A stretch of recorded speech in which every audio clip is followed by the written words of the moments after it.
There are some wounds that could have happened to you during childhood and then you haven't resolved it yet. They are designed the way they are supposed to. And I didn't know how that affected me until I saw in my birth chart that it really healed many of my wounds. So this particular profile in my little matrix is called the caretaker. From that regard, it is so accurate, whether it's your love life, your career, your strength and weaknesses, all this is just there for you to see and I would say make use of. Hello everyone, today I'm so excited to be doing this interview with my astrology teacher. She's not just an astrology teacher, okay? She's a renowned astrologist and also astrology teacher lah. Because not every astrologist can teach ma, alright? Okay, so welcome Mei Sim to this interview. And before I introduce her later on, I think I'll just start up with, why I'm doing this interview. Because I think for a singing teacher to do an astrology interview is a bit weird to most people, would you say? Yeah, but I think it really transformed how I lived my life the past, I would say, maybe 2 years, because I started learning from you in March 2023, actually. Yeah, it transformed my life. And also, I know you don't like to use the word wounds, but it really healed many of my wounds. Okay, so I'm going to explain how and why. Basically, right, what astrology did to me, okay, I actually stopped feeling guilty.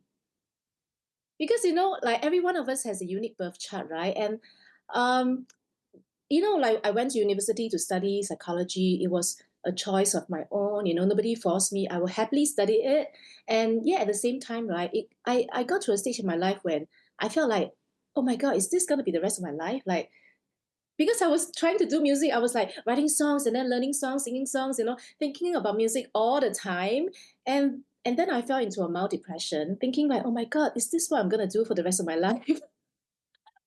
And then I switched to try to do music, right? And I think in my 20s, some of my friends actually guilt tripped me because they were saying things like, oh, Bevlyn, actually your family, they're quite well-to-do lah, so that's why you can afford to do music.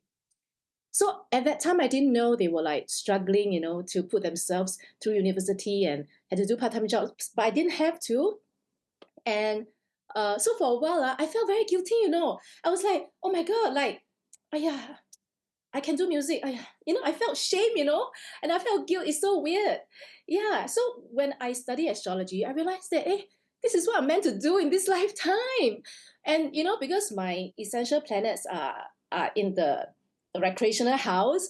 And if I don't do music, I just felt like dying, Yeah. So I stopped feeling guilty. I stopped feeling ashamed of like pursuing my passion and then others cannot. So that really changed me, my energy. And I also see from my birth chart that I'm somebody who has to put in a lot of effort in my body and to build an identity, That's why my pursuit to become a singer. And the funny thing is, right, being technical, Saturn in the first house, right? I discovered only maybe 5 years ago that I actually have a mild tongue tie, which means that I actually have to put in more effort than any natural singer to really try to get it going, to sing well, to speak well, and to put in more effort than a natural singer, for example, to learn from scratch how to sing. And I also learned from my birth chart that there's such a thing as Saturn return, which means that if you put in hard work, consistency, discipline, you may get rewarded around, correct me if I'm wrong, 28 to 29 years around 28 to 30 or so. 30 so it years, depends on right? the chart, yeah. Yeah, Around so there, yeah. so I got a shock, when I saw my chart, and I'm like, oh my God, actually I did win an award when I was 28, and I got signed to a record label when I was 28. It's like, it's right on the dot, like, how freaky is that, Yeah, so when I met you, I think you transformed my world because I took 2 courses from you, the basic course and the intermediate course. Okay, so I remember I think I needed to travel in between, so there was a gap. But I didn't even wait for your intermediate course. I finished your basic course, right? And I sold away my agency that I had for 20 years, Yeah, so I mean, it was a torture for me towards the end of the 20 years, and I didn't know why. And then from your lessons, right, I realized that, because I was suppressing my Leo energy, which is the performer in me, because as an agent back then, if I wanted to grow my business, I have to groom other artists and singers and give them opportunities, right? So I have to actually like downplay myself and maybe say, this gig, maybe I don't want to do, maybe I give it to her, you know? Yeah, so I was suppressing myself and I didn't know how that affected me until I saw in my birth chart that, hey, no, Bevlyn, you're supposed to be out there, you're supposed to be visible, and be it a singing teacher or performer, you're supposed to be visible. Lah. Yeah. So I didn't wait for your second course, I just sold it away. I mean, did you know about all these actually? I'm not sure if you know. I mean, you did say in class that you let go of your agency. So and I think you shared that on the first day of the PA course, the psychological astrology course. So I was surprised, but I did think that you were kind of at the edge, like at the end of it already. Mm, mm, Yeah, mm, mm, mm, mm, mm. yeah. Yeah, but I could have dragged on a few more years. I don't know. It just felt like I just felt like so tortured, and I think the course gave me the push because I can see everything. And the funny thing is, after I learned astrology, I just feel like like you take the red pill, and then there's a grid. Every time you perceive the word is you can sense energies and traits, and then I think one thing that transformed me as well is I stopped being like a bit judgmental. Because I used to think, how come this person is like that? Why are they like that? Yeah. And then sometimes I'll be like, why is this student like that? Yeah. So now I don't judge people anymore. I realize that everyone is unique. They are designed the way they are supposed to. And if things are meant to happen for them, the planetary transits will happen for them if it's meant to be. That's how I think now. So I think it helped me to heal a lot of wounds from that regard. Like it liberated me, I would say. Yeah, and that's why I really want my students to find out more about astrology, find out more about themselves through astrology, be it doing readings or learning astrology themselves. I think because I think a lot of my students, they tell me things like, uh, I'm not sure why I'm so awkward on stage.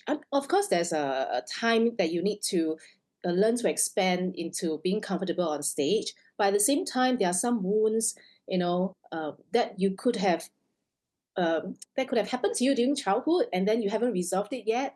Yeah, because I also have students who tell me like, oh, I don't know why I start crying in the middle of a song. Yeah, yeah. So I'm very happy to have you here today. So I think everybody is very curious about who this person is because I would easily say you're one of the best. Actually, you're the best astrologer in Singapore, I would say. Do you want to introduce yourself? Yeah, of course. I can do this quite simply. I have been doing astrology for more than 20 years now. Mm, So I started as a teenager, and like most people, I mean, you're not like any good at anything like when you first start out, right? So then it basically skill sets and experience just gets built up over the years, right? So my I today as an astrologer, I still see my clients, I still run my academy. So I run Astrology Academy. It is, I think, the only like properly established academy for Western astrology in this mm, part of the world. So mm, you simply I mean there are other people who are like teaching classes here and there, but to have an actual academy with a full syllabus, I think we're still just about the only one really in this region. mm, So mm, my own background is that I did do a degree in astrology from the International Academy of Astrology. So that's for the people who want to know, like, do you have paper, right? So I do, and it was a 3.5 year degree in astrology, very technical kind of education. And that's why my technicals in astrology is strong because of that. But I think for the people who are like trying to like learn astrology, most people are not like trying to be a technical astrologer like me. So I think most people are on like self-discovery sort of journey. So I think the academy that I run in Singapore is more catered to I would say it's like a layman person who wants to apply astrology into their life. So not mm, necessarily to be like a technical astrologer. Yeah, so that's the background. I wasn't always an astrologer, so I also came from a quite a corporate background. A long time ago, like it almost feels like a lifetime ago, I used to be a general manager in a height safety consultancy. So I spent all my time in construction sites and shipyards and petrochemical sites, and I hang out with Bangladeshi workers, and it's basically men like everywhere, right? So a lot of like Hokkien swearing and that kind of stuff is like a day in the life for me. So basically, going from that to becoming an astrologer is a massive change. And I think it's a story that a lot of people resonate with nowadays, because it's the idea that you start out following a particular type of career, and then Mm, halfway along the way, when you sort of like get in touch with who you really are, and then mm, is that feeling that, okay, maybe I can pursue a career on my own terms. Like you spend so much of your life in a career. I don't think it's just a matter of a career thing. Like people talk about meaning and purpose, and I think that is very sorely missing in a world where people are just very concerned about like cost of living and like paying for stuff. So it's like you put a lot of things aside just to be in that space where a lot of people are very stressed out, I think. And like you say, feeling guilty for the person that you want to be. So you want to sing, then you just sort of feel like it's wrong to be who you are. And I think that happens to so many people.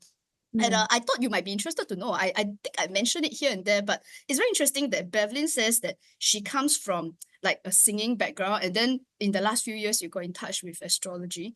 And in mm. fact, my story is the opposite of yours, because in my Oh, late yes. teens, I actually was headed for a career in music. That was the original thing, and it was like I actually was headhunted by like a talent agency. So and I was kind of being groomed for potentially a career in musical theatre. So I actually gave that up after 5 years. I did a few lead roles here and there. So I wasn't pop. I was like more musical theatre, Broadway style sort of thing. But and then I gave that up. Yeah, well, for a corporate career, and then here I am. I ended up becoming an astrologer. So I do know something about being on stage. I don't think it's a waste, because like the nature of the work that I do right now requires me to be on stage in front of the camera a lot. So actually the training, being a performer, is also something that trains you to know how to like so put yourself out there without feeling so scared. Right. So I don't think the experience is wasted. But interesting that you're asking me about singing and performing. So Yes. luckily I do have a bit of personal experience about that. That's why I thought you're the perfect astrologist to ask. Yeah. I do miss my days on the stage sometimes. Yeah. I'm sure. Yeah. Yeah. So anyway, that's me. That's my introduction. Okay, okay, yes. Um, yeah, so I think today is going to be fun because I'm going to ask you a few questions that my students have in mind, and also myself, like, so maybe towards the end we can have some like rapid fire questions kind of model. Yeah, but right now, maybe I'll just ask very broad general questions, about singing, because I think singing is such an intimate personal expression. I mean, to talk is very different from singing, right? Like especially to sing it to a lot of people, and somehow a lot of people feel very shy about you know showing their singing voice, being on stage and being visible. So I'm just wondering, right, from the angle of astrology, are you able to explain to laymen, how this works? Because okay, first of all, do you want to explain what astrology is? Because I think some people think it's just like zodiac, Horoscopes, right? In the a magazine.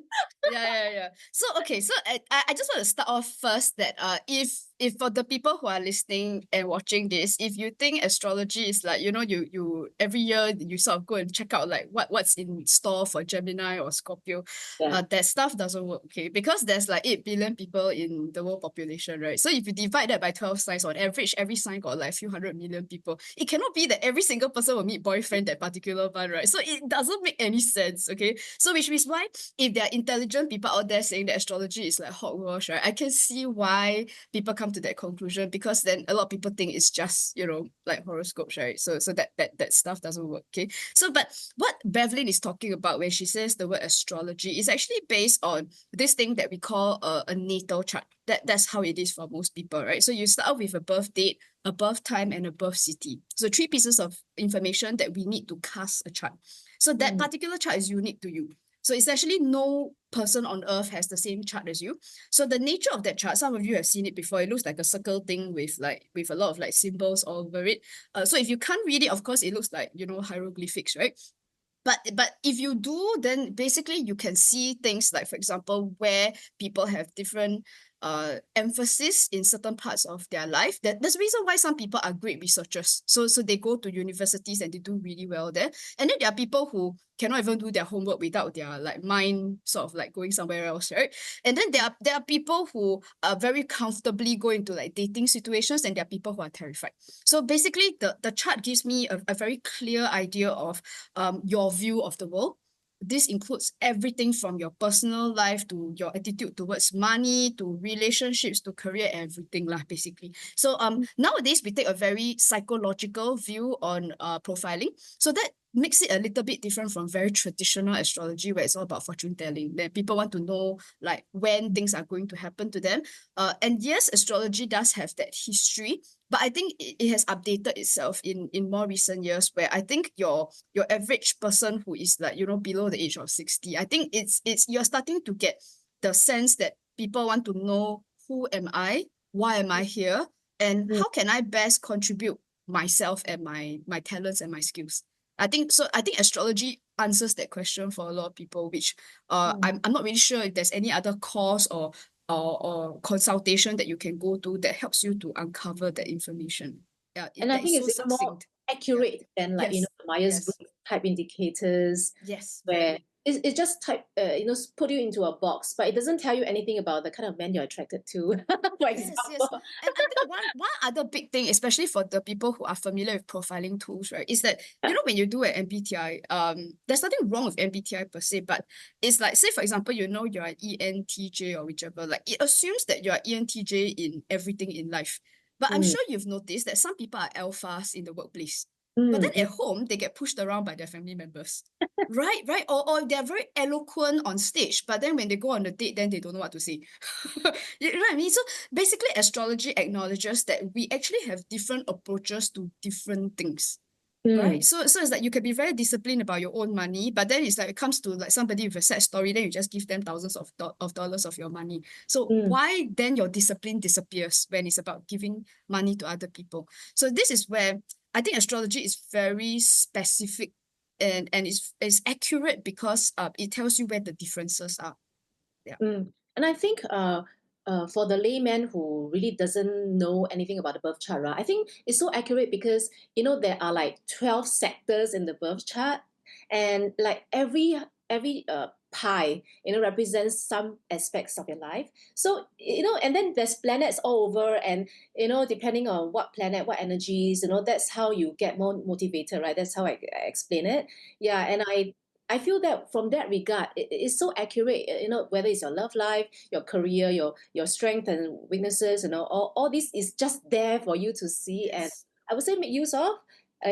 Yeah, for me, I think it made me feel that I can see myself clearer.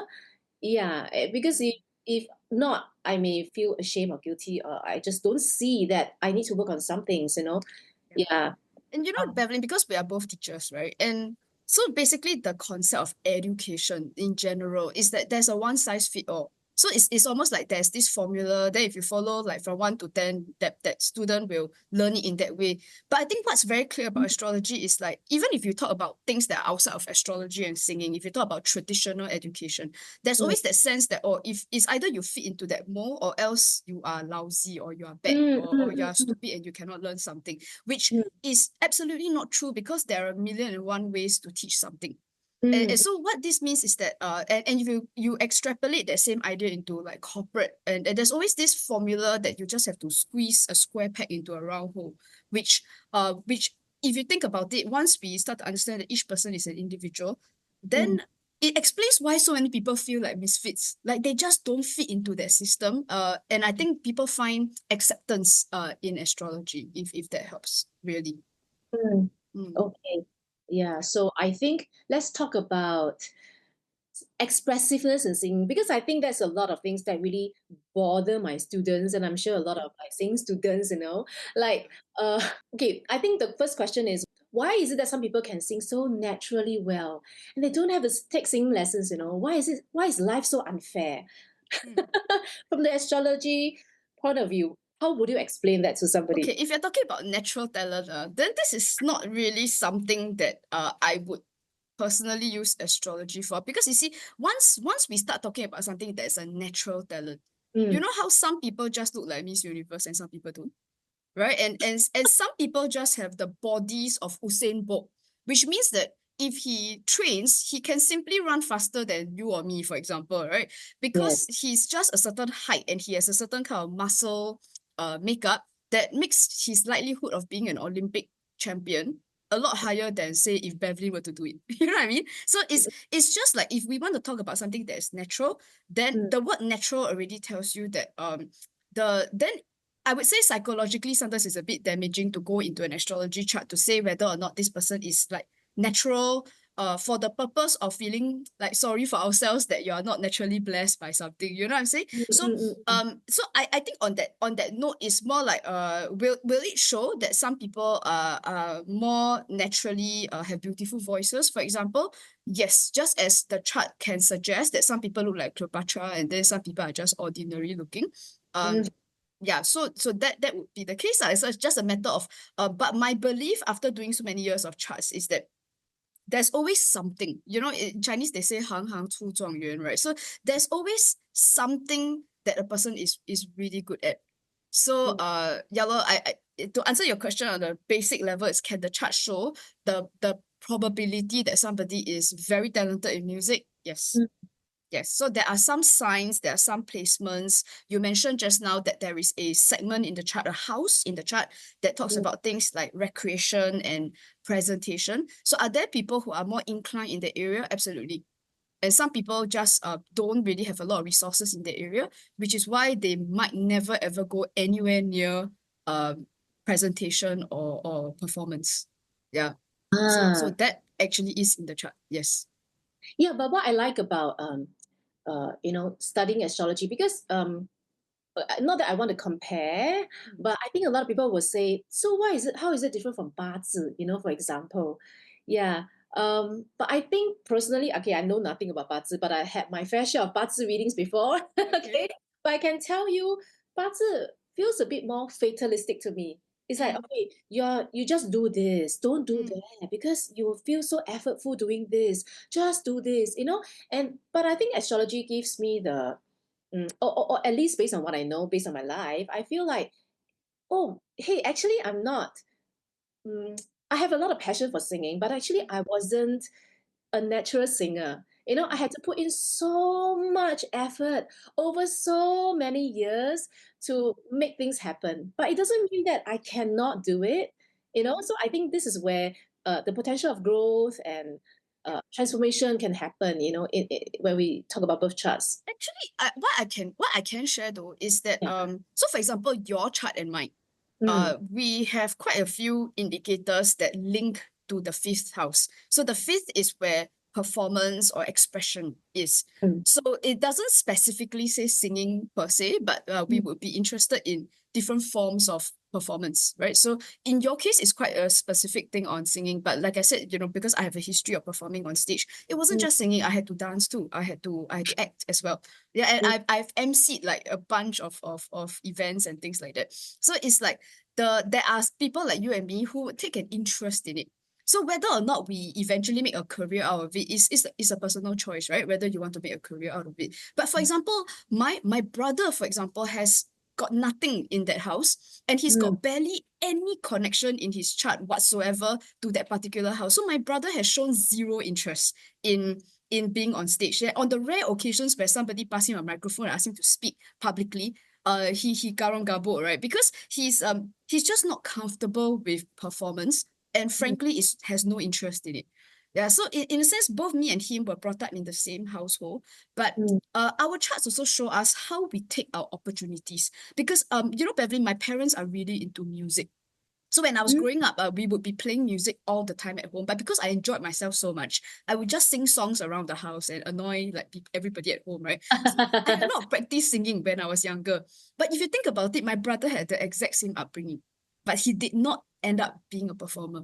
So in that sense, you see, our chart is also not like what you got and what you didn't. Because actually, me and my brother got the same upbringing. But the thing is, because we are different personalities, to me, it was an opportunity. To him, it was like my annoying sister is singing all over the house again, right? So, Yeah. so I think the chart tells us not so much where we are talented, but rather where we wanted to go in the first place. Mm, Yeah. So for me, singing at home is an opportunity. I had practiced at home. Yeah, mm. so that basically it built your confidence over time, because then you learn what you do to make your voice sound a bit more pleasant, right? So if you've done it for years and years, even without training, you kind of get a sense of, okay, this sounds bad, or oh, here this is more on pitch. You know what I'm saying? Yeah, Yeah, so yeah, then you just sort of learn over the years, you know. yeah, yeah, yeah. So, I mean, I'm just wondering, I'm sure there's also a lot of people, who want to pursue doing music. Yeah. But what kind of advice would you give them? Because um, from the astrology point of view, lah, how would you empower them to say, am I really meant to do music or not? Yeah, Kind of thing. yeah. Yeah. I think this idea about being meant to do something, right? Is a multi-layer answer that I Mm, can give to you. So I think if a person already knows from a very young age that they want to do music, then the logical thing, even if we don't talk about astrology, the logical thing is get yourself trained. ASAP, right? I mean, if it's like if you want to play the erhu, for example, right? That's also music. Then you want to go and take lessons as soon as you can, because if you ask any grown-up adult, even if they are in their 20s or their 30s, considered young, right? But the thing is, you try and get a 32-year-old to learn erhu, right? It's an uphill battle. But when you are 13 or 14 years old, so easy, right? And also that's why when the kids who pick up musical instruments when they're in school, they join the band, they join like a Chinese orchestra or whatever it is. It's like there is something about the development. I'm no expert lah, okay, but the thing is, circumstantial evidence shows us that people who pick up musical instruments when they are younger is like riding a bicycle. You learn to mm, play the piano, you might forget, but you get back into it, right? So the mm, thing here is that then I would say learn ASAP lah. Okay, of course, not everybody has the financial resources or yeah. the luxury of that sometimes, and things are getting expensive, right? So basically, is there a case where parents may not be able to afford? That may be so. Mm, But logically get trained ASAP. Get as many opportunities as you can to perform. Because then all this is just chalking up your basically getting your experience lah. So that's mm, really important. But there's also the other school of thought, right? Which is that can you then mold somebody into a performer if you give them a lot of opportunities? Uh, mm, the weird thing is that there have been a lot of if you look at even in Hollywood, there were a lot of these child stars mm, who were very popular when they were younger. And by the time they get to about 14, 15 years old, they completely disappear. So that famous child star has now disappeared from entertainment. And what I sometimes realize is that some people decide after a while that this isn't for them. So that means, which is also another reason to go and get started ASAP. So that if you tried it, and then you decide at some point as an adult, there's something else I like to do, I don't want to perform, then that's also a personal choice. I think that's great too, right? mm. And personally, I was one of those people. So by the time I got to about 24 years old, it was quite clear to me that I didn't think I wanted to make a career in entertainment. And which is why I quit. It didn't mean that I didn't get opportunities, precisely because I got opportunity that I knew it wasn't for me. You know? Right, right. Because So we experienced it, then we realized it's not what I thought it's yeah, gonna be like. It didn't make yeah. me feel that, it's fulfilling maybe. Yeah. Yes. And Yeah. there are so many adults who missed the opportunity. Basically, they got chicken when they were younger, or then they just didn't take their opportunities. And you get into your 40s and your 50s, and you start thinking about like, what if only I tried when I was younger, then this kind of regret a bit not worth it already, right? You don't want to get into it when you're 46. You want to go and go, do it when you're 16 and know for sure if you want to do it for a career or not. And there are Also actually a lot of agree. opportunities to perform. But Mm, having said that, can somebody get into it later in life? Sure, they can. And there are just different forms of entertainment that come up. There are also actors who get into acting like, later in life, and then they just play the roles of older people. There's nothing wrong with it. But what I'm saying is that if you want to make a career out of it, as with any career, not just entertainment, right? You want to get into it ASAP, you know? yeah, yeah, Yeah. yeah, yeah, yeah. So would you be able to see that this person, uh, gets into music at a later age? would that Mhm. be visible in the birth chart actually? Yeah, And why not? Why not? I mean, it's like the logic here is that the music is always like a combination of talent and technique. Is both, right? So if what you have is talent but you don't have technique, then the logical thing is get yourself a very good teacher ASAP. yeah, Is right. I mean, there's talented people who can do the karaoke stuff, right? But there's a huge difference between a karaoke singer and mm, somebody who's actually been trained. And mm, most real singers can tell instantly whether that person has had training or not. It's a you can tell straight away. And usually if you want a career in something, those people are usually the trained singers, right? Usually the purely talented ones, it's at some point you can tell that the training isn't there. Yeah. oh, you think so? Yeah, yeah. You don't think so? I mean, I'm talking to the singing teacher here. I mean, you do you not know the difference? Like when you hear somebody who is not very trained, you can tell, right?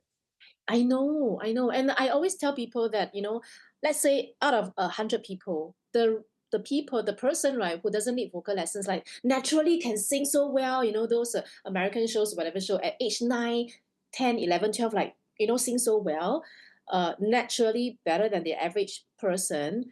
I think the percentage is so low. I think if you want to sing well, right, you have to take lessons to get to excellence. And even very famous singers, they do have vocal coaches that they don't tell you about. The thing is, I think when people, so I don't know this is useful for your students, but if you Mm, see on like America's Got Talent or X Factor, and then mm, some person shows up and just sings like an angel, right? mm. Uh, I'll bet with you, they've had coaching. They've had training, it's like, and sometimes the training isn't like, maybe they haven't gone to some fancy academy or whatever, but Yes, yes. there's somebody who has coached them, right? So it's like Yeah. when you've done your research, you're going to realize that someone's got an opera There's singing a vocal coach degree. behind that they may not want to reveal, you know. Yes, yes, yes. I mean, there's the odd person who can belt out a tune or whatever, but Yeah, to yeah, do this on a regular basis, to sing every day for a living, you do need training. Yeah. yeah, yeah, yeah. It's, I agree. Yeah, and that's why I think a lot of people they feel like I'm disadvantaged because you look at this 11-year-old child. You know, she can sing so well even when she's so young, and there's no mention of her taking vocal lessons. You know, and oh, I'm so old already. There's no chance I can sing well. then start Yeah, ASAP. are you selling my lessons? No, absolutely. Like, it's okay. So yes, I am selling your lessons because I do know I've never attended Bevlyn's lessons, but I do have her profile. I know how hard Bevlyn works for her students. Oh, But thank but you. even as people who have been in the industry, it's like it's the small things you can always tell. I mean, I come from a musical theatre background, even things like dance. So there are Mm, people who, sure, I'm sure you go to a dance club and there's that one person who's got moves and whatever, right? But it's like when you watch your Hollywood movie and you see that one person with amazing moves, trust me, that person has a training.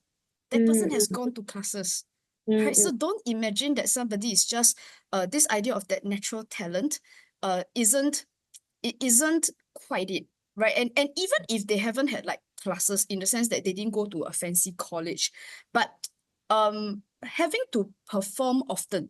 So even if you're part of a performing family and then you just go on stage often, it is training.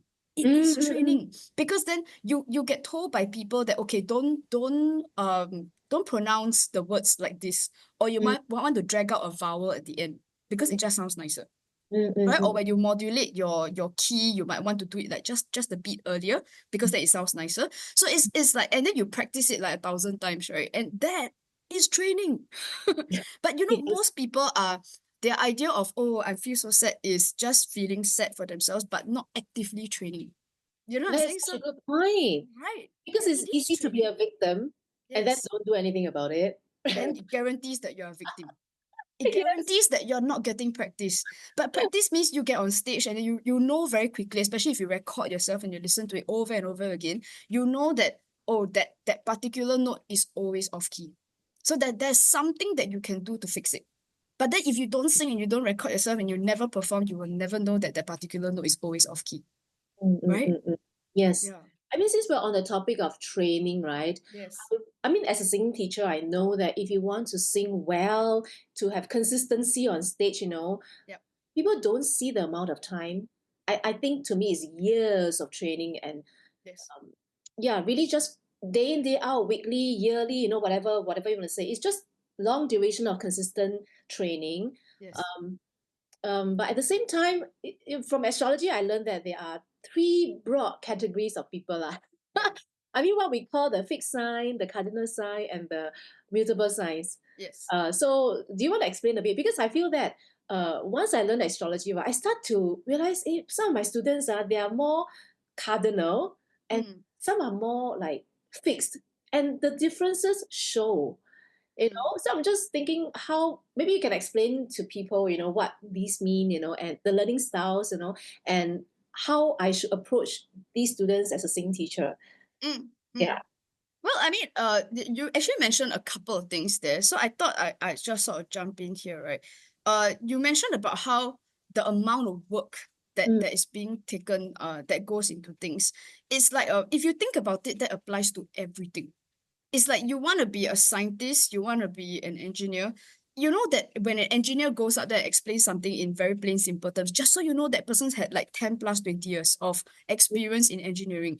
mm, And in school and all those hours that they spend with their mentors and whatever, it's like nobody goes on stage and becomes an engineering genius in 3 minutes. It doesn't mm, happen.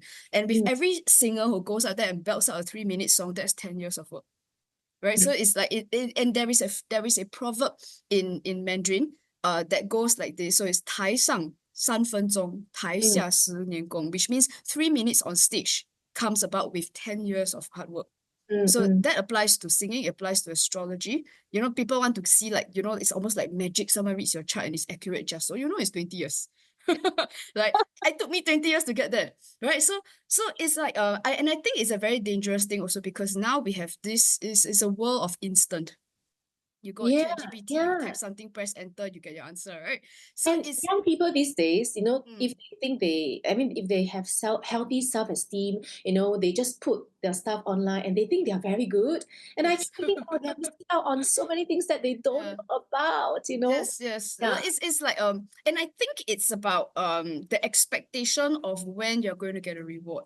So basically, and it's one of the reasons that there are cases of people who, like, you kind of newly joined a company, you've been there for 6 months, and then you are asking, why am I not promoted yet? So Mm, it's a and that's a common thing, which I thought I wanted to sort of come in here, because mm, I think for a lot of things, people accept that it takes years. So you accept that it takes years to qualify a doctor.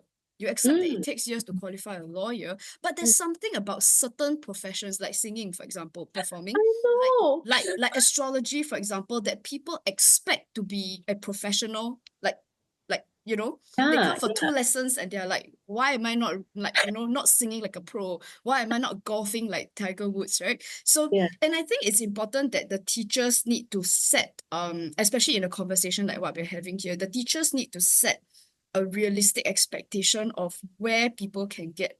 And I think there's a sense of, I know you want to learn a lot of things, but there's also a limit to how much somebody can absorb within a limited period of time. And there's a due process. Like you got to learn this Yes. before you learn that. Yes, exactly. Yeah. Exactly. And in the olden days, you join like the Shaolin monastery, right? You know how the person is basically sweeping floor for like 2 years before you even learn anything. Yeah, Yes. it's a lot of these traditional skills that have been very entrenched, and they've been there for thousands and thousands of years. Mm, You got the sashimi chef, right? You know how mm. you chop vegetables for like 4 years before they even let you touch the knife.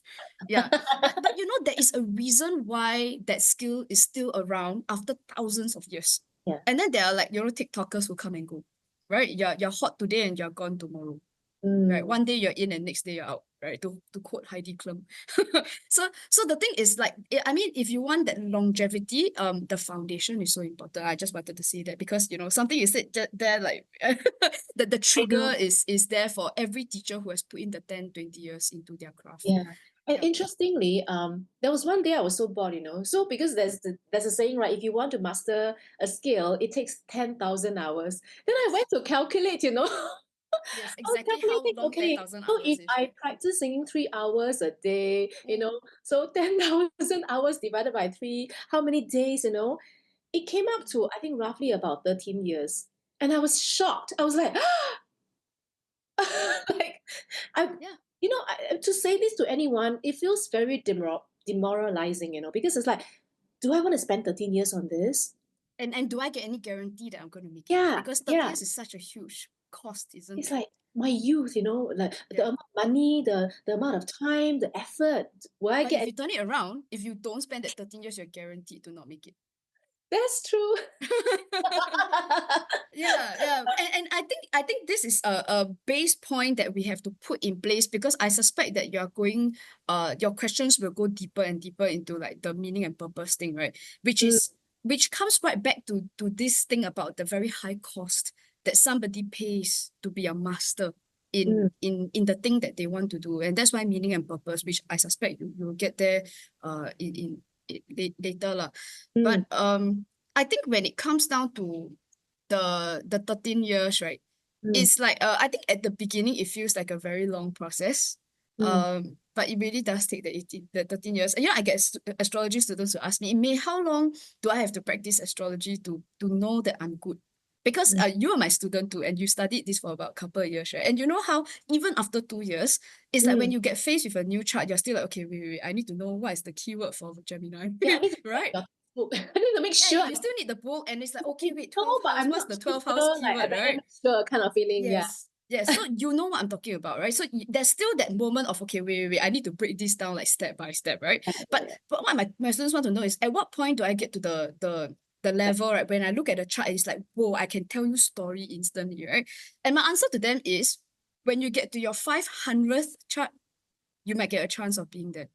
And you know what I mean. So you see, you've Yeah. been studying this for 2 years, and it's Mm. like 500 charts sounds like, oh my God, like how am I going to get 500 charts, right? And so it sounds like a lot of work, because it takes a lot of work to read the chart, which my students know.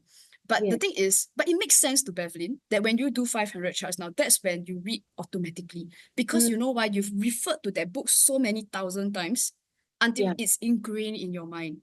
It's like, The information is deposited somewhere, then you can just retrieve yeah. automatically. Yeah. Exactly, right? So it's like there's that resonance with a language that only comes when you refer to that book 1,000 times, until you get to the point where you don't need the book already. In fact, you can write the book already. You know what I Mm, mean? So mm. it takes 500 charts.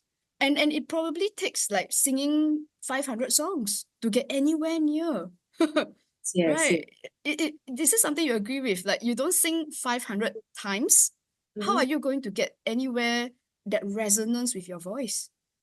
Yeah, I mean, for me, I always tell my students, you don't have to sing the song 100 times, but because if you don't get the techniques right, then you're just wasting time. Oh, You can yes. make sure, you do the singing with techniques 100 times, Yes. then, it gets automated.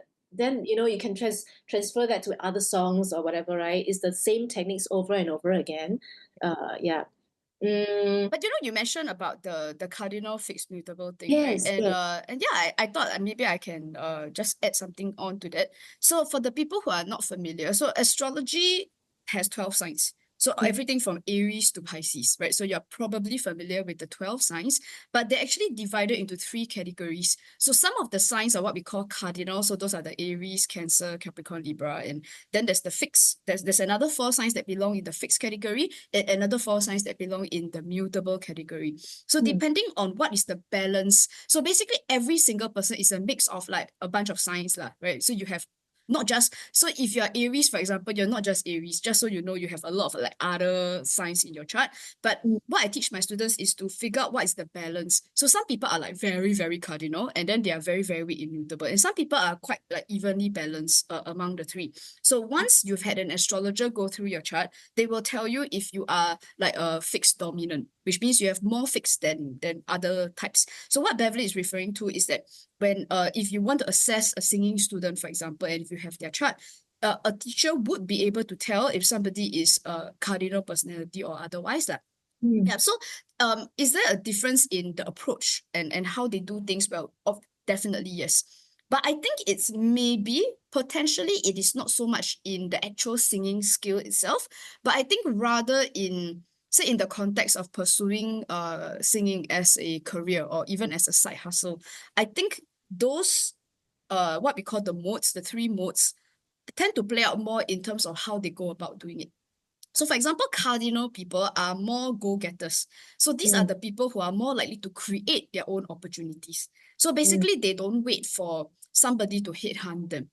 So these are the people who might feel a bit more motivated to record themselves and then post it on TikTok, and even to record demo tapes or actively go and join competitions to basically because I'm a cardinal person myself, so I can be a bit more evil to cardinal people because I'm the same, right? Basically, you just want to shove yourself into people's faces, and it's like, give me an opportunity. I want it now.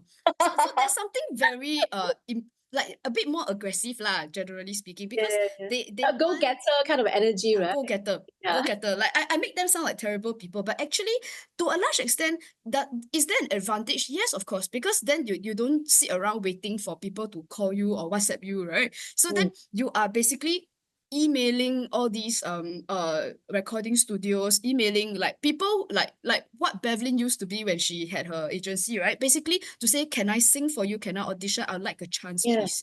yeah. Right, so they are the ones who they're a bit more thick skin lah, in the sense that at most I email 10 people, maybe 9 will ignore me, but maybe 1 will give me a chance, right? So Mm, that the go-getter spirit is useful in a very cutthroat industry where I think opportunities, especially in a country like Singapore, is not so widespread, mm, right? So you don't get there are a few big players, and then there aren't. It's not like everywhere you turn there's people doing music. Not in this country lah, right? So mm, the go-getter thing is a bit more useful. That's true.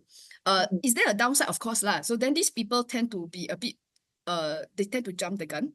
So sometimes if they are like not so good, right? And then maybe you posted like 5 TikTok videos, then you expect to be Carrie Underwood lah, you know? Then Yes. so that one can be a bit sometimes young upstart like, if you know what I mean, right? So that's So like I not very good. Then you want to be like sort of like a Grammy Award winner. You want to be Rihanna instantly. Doesn't work that way lah. No, because after I learned astrology, I learned about all these. I realized that there are some students, they really, I tell them, okay, you are serious about becoming a singer. Okay, now it's so accessible. You don't need to wait for record labels to come and sign you, discover you. Just post yourself on TikTok. And then the people who are more driven, they will do it. But after a while, right, you start to see they stop doing it. Yeah, They're yeah. Basically nobody likes the the staying video. power is not there. Yeah. This is absolutely true because I'm cardinal dominant. So it's like I tend to start something and then my staying power also not the best. Yeah, I'm guilty of it myself. Yeah, which is why then for the cardinal people, I would say what works is that you have short bursts of action. So for example, if there's a performance that you are gunning for, and that performance is in 2 or 3 months' time. So then that person can be motivated to put everything into that performance. So then they will do really well. At the end of it, they get their, get their applause, thank you, thank you. And then it finishes until they feel motivated to do another show. Then they can, wow, go getter again. But if you expect them to, for example, go to a pub and then sing every Friday night for the next 15 years, right? Their staying power not there when they get very bored. And then after maybe at most like a year, sometimes even 6 months, then they start looking at other things really. Because they need new things all the time. Yeah, so that's actually Oh. quite useful. And if you think of there are famous singers who are very good at working on albums. So then it's the same concept, right? So they'll pour everything into an album. Then they might disappear for a while. And then after that, they decide, okay, let's go for another album. Then they gather their people, go to the studio, and then they work on a new album. So that is I think it's about understanding what is your style, what is your pattern, your kwan, right? So then you sort of design the way you go about your career in the way that aligns with the person that you are. Yep. Mm, So the fixed person is a different type of personality. As you can tell, the English word fixed simply means that they tend to stick with one formula and to keep it going. So these mm, people are the ones with the staying power. mm, Of course, the downside is that they are not as go-getter about getting opportunities mm, than the cardinal people. But these people work a lot better if it's say, I'm sure you've heard of famous singers who start out like in a pub or something, right? So mm, then they basically get one opportunity, they sing in a pub, but they kept up a consistent quality over the years. So mm. in that sense, there are also, there are singers in the world right now who have been singing for literally decades. People like Celine Dion started when she was a teenager. She's still singing now in Las Vegas, you know. So it's like, Oh and yes. Oh my goodness. right, I and can the imagine quality singing is there. every night or like so Yes, consistently for 5 years, 3 years. Like, yes, yes. Exactly, right? And you know, she's done that show for years and years and years. And Yeah. sometimes they do the same set. And you know, if you're someone like Celine Dion, let's be real here, okay? You spend a four-figure thing to have dinner and then listen to her sing, right? Look, Yeah. let's be real here. You want to hear My Heart Will Go On, right? You want to hear Yes. Power of Love, right? You know, she sing the same bloody thing every night. You know what I mean or not? So it's Yeah. like, but if you think about it, there is a professionalism in it. So you understand that this is what the audience is paying for, and this is what you build your fame on. The truth is, you do that. And a lot of these people, like Rolling Stones, even if you don't pick someone as classic as Mm, Celine Dion, the Rolling Stones, a lot of them die already, but a few of them die already. But the point is that they are still going. And mm, people like the Beach Boys and a few other people who are still performing here and there, the truth is the old fans want to hear the same thing over and over yeah. and over again. But you know, there's professionalism, and there are people who are successful because they maintain the same level of standard no matter how many times they sung it that week. This is But professionalism. talking back about the Celine Dion Las Vegas show, I Mm. think is, some people may say, oh, because she's receiving so much money, of course she will sing it. If it's me, I'll also sing it day in, day out. But I'm like, no, I don't think it's the money. Okay, let's be real here, okay? She doesn't Right? need the money now. It's Yeah, the she really entertainment doesn't need it. I can can tell do you it. that. Her royalties from Just My Heart Will Go On alone, right? Enough for the next three Yeah. generation already. She don't need Yeah. the money. Yeah. Right? Yeah. Yeah. Yeah. Yeah. Yeah, and not to mention she got a lot of other hits too, you know, and she's not a Mm, one-hit wonder. She's got what 20, 30 hits easily, you know. So it's like one song alone enough for three generations. She's not doing it for the money, I can tell you that. yeah. And you know, she got sick. She got sick and she lost her voice. Yes. She was battling a serious illness, and you know, she's back on stage. It's Yes. like, Yes. Yes. Yeah. you know, that there's Yeah. something about how, and she was very clear that I need to do this because that's what Celine Dion does. Mm, If I don't sing, I don't know what I'm going to do with myself. She said mm, that in a quite a famous video. She said, mm, she told her audience, I will do everything to get back to what I have been doing. Right. And she mm, did, you know. mm, And then mm. so basically you have the people who are the fixed people. And because I'm so familiar with musical theatre. And you Mm. know how if you go on London's West End, if you go to New York on Broadway, some of the famous shows they go on for years and years and years. Yeah. Yeah. And I tell you another thing that I do know because I used to be musical theatre. Sometimes there's an afternoon show and there's Mm. a night show. I And cannot just so you imagine know, doing this. I yes. cannot. I And if can't. you've ever seen a musical, each one of those major productions, it runs for 2 to 3 hours each time. And if you are the lead singer, you basically sing for almost the entire musical from beginning to end with multiple costume changes and stunts and dancing and all that stuff. And they do it twice a day for 5 years in a row with one off day per week. Mm, You know what I mm, mm. mean? And on that one off day when your understudy shows up, everybody complains because they want to see you. They paid money and they want to see the star. So when they kena the understudy, then they all can't pay, right? You know, so the point is that the fixed person, there's something about people like that. And that's what they want is the stability, and they get this mastery. They play this role so well and they Mm, do it for years and years and years. mm, Consistency is that thing. And then you get the mutable people. So the mutable people are more adaptable. So that means they are not necessarily the go-getters, and they don't always want to sing the same thing. So if you mm, think about how there are some performers, even singers, who they don't just sing.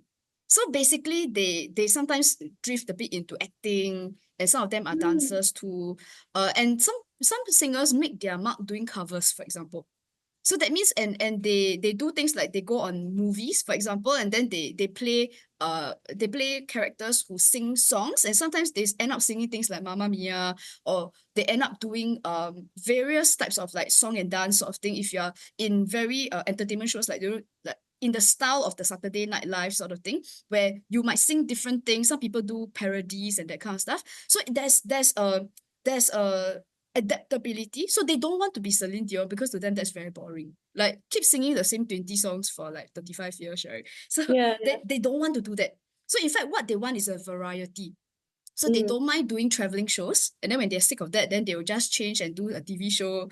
And then sometimes they feel like doing a 2 month stint in a pub and hello everybody, I'm doing a 2 month stint. Come catch me at this place. So there's this changeability. So sometimes when they see already, they might decide to be a teacher for a while. So Oh it's like, yeah. so the mutable people don't want to do Celine Dion. And they are not the pushy kind of person. So Taylor Swift, for example, is the pushy type. So Mm, she's the cardinal type, which is why she's done a lot of shoving herself into the face of like many record companies, and Taylor Swift does things on her terms. So mm, it's like if she starts something, I can tell you she's the one who started it, right? So she doesn't follow like other people's instructions. She's the one giving instructions.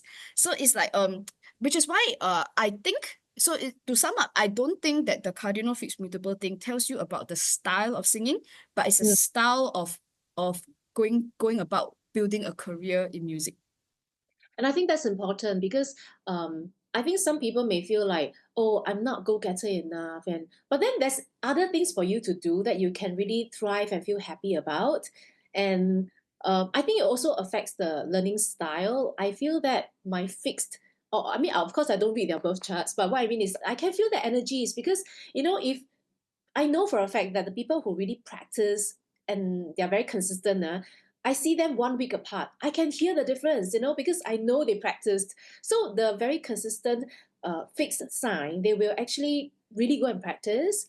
But the more cardinal people, maybe they will like, wow, be very excited after my lesson, right? But then they may not practice, or they may not practice throughout the semester. Yeah, You know, yeah, and okay, maybe okay, it sounds like a consult now, but I'm just wondering from the singing teacher's point of view, yeah. how would you suggest I manage this kind of different styles of learning, mode? Like, what would you suggest? Well, I mean, if you have like cardinal people, for example, as I sort of suggested just now, right? They work really, really hard when there's something to work for. Mm. So you have to give them like there's an end goal. There's something that we want to get at, right? So which means if there's a show, they will practice. If there's a date that's already been Ah, set in a recording studio and they had to pay like $2,000 to book the studio for a day or whatever, right? Let me tell you, they will practice.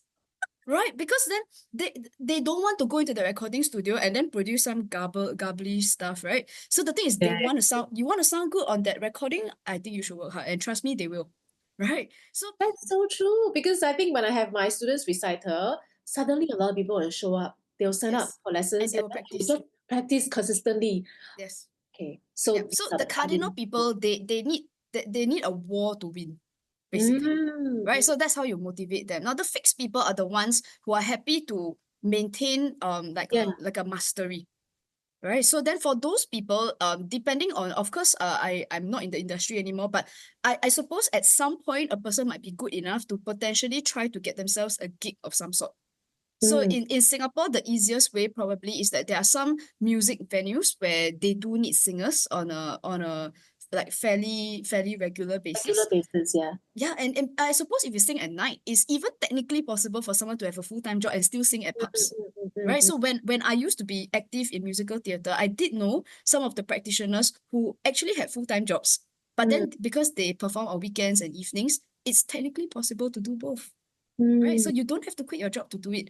Unless you're confident that you want to commit to it, then by all means, lah. mm, Right. But I think it's possible. I've seen people do it. And then, mm, of course, then the mutable people is more like, I think, then the teacher needs to know that they need variety lah. So then, of course, if they have to sing the same song 10 times, then you see the attention is not really there already. Yeah. So yeah. sometimes it might be good to have like maybe my suggestion would be say a mini repertoire of music that's sort of like interchangeable. Yeah. Mm. So that might, spice things up a bit, maybe. Yeah. I think this is very good information, not just for me, but for my students watching, because they may get an inkling of like, oh, I think I'm that kind of person, and they may go and find their own competitions, to join, to spur themselves on, or, to try to find some gig opportunities for continuity. Yeah, I think that's very helpful. Yeah. Now let's talk about expressiveness because I think one common grouse amongst my students, right, is that they keep thinking, why is it that other people are so confident on stage, but I'm like so awkward and I don't dare to sing, like this kind of stuff, right? Is it visible on the birth chart? And how would you encourage people to, to transform themselves from the Well, I astrology think point of view, there lah? is Yeah. birth chart and there's also sometimes confidence and I get asked a lot about confidence in general and not just for singing. It's confidence for all sorts of things, right? Okay. Confidence comes when there's success.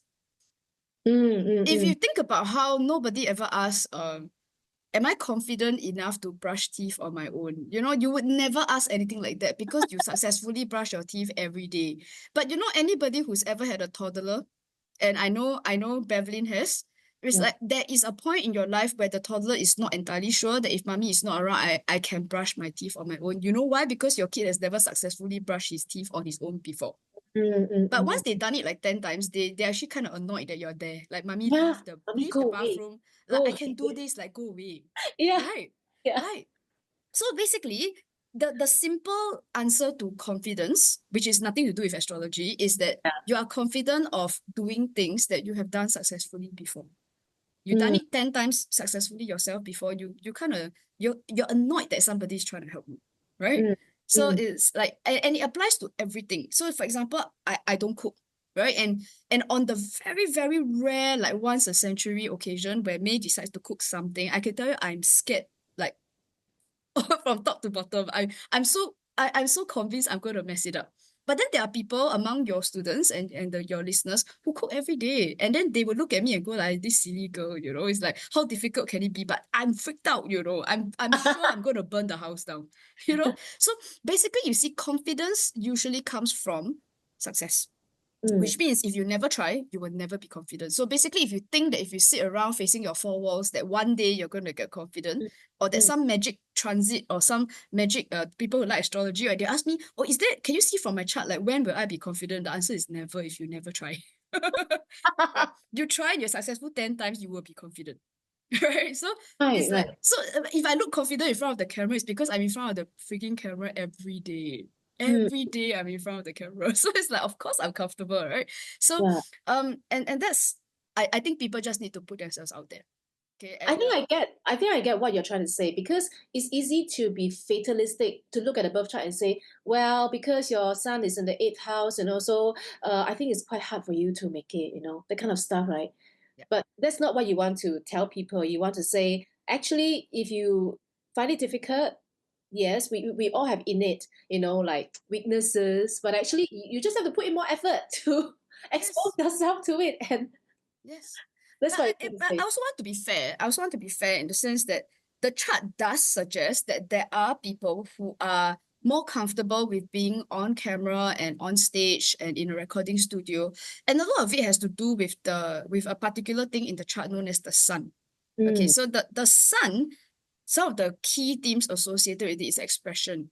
And if you mm, think of I mean, even the sun in the sky, right? It is like this thing that has this warmth and energy that radiates out from a core point. And this is relevant to performing because that's essentially what a performer is. And that's mm, why we associate performers with being stars because the sun actually is a star, right? So it radiates its own light. So is there such a thing as a sun being strong in a person's chart? In the sense that it resonates more strongly with them. So for mm, some people, what resonates with them is being a supportive role. So they prefer to be backstage and helping out with things. And then there are people who are more confident being on stage, being the star. So they don't mm, want to play a supporting role. For mm. example, look at someone like Barack Obama. Can you imagine Barack Obama being number two? Or is Obama always going to want to be the star? And you Yeah. know, he strolls onto the stage and you just know that, you know, he's a star, right? So are Mm, there people like that? I have to say yes. Having said that, there's also a downside. I'm sure you've heard that a lot of performers who are very successful, they are divas. Oh my God.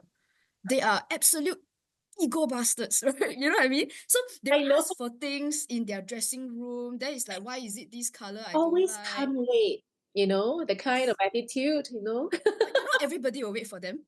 It's like, you know, all the recording studio, they're like, okay, everybody is there, they're ready to go, but the star's not here.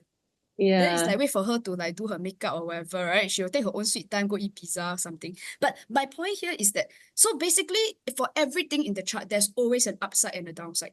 So Mm, are there people who really enjoy the attention? I'm sure even when you're at school, there's always that kid over there who just has to do things very AA or very attract attention, right? There's mm, always that person.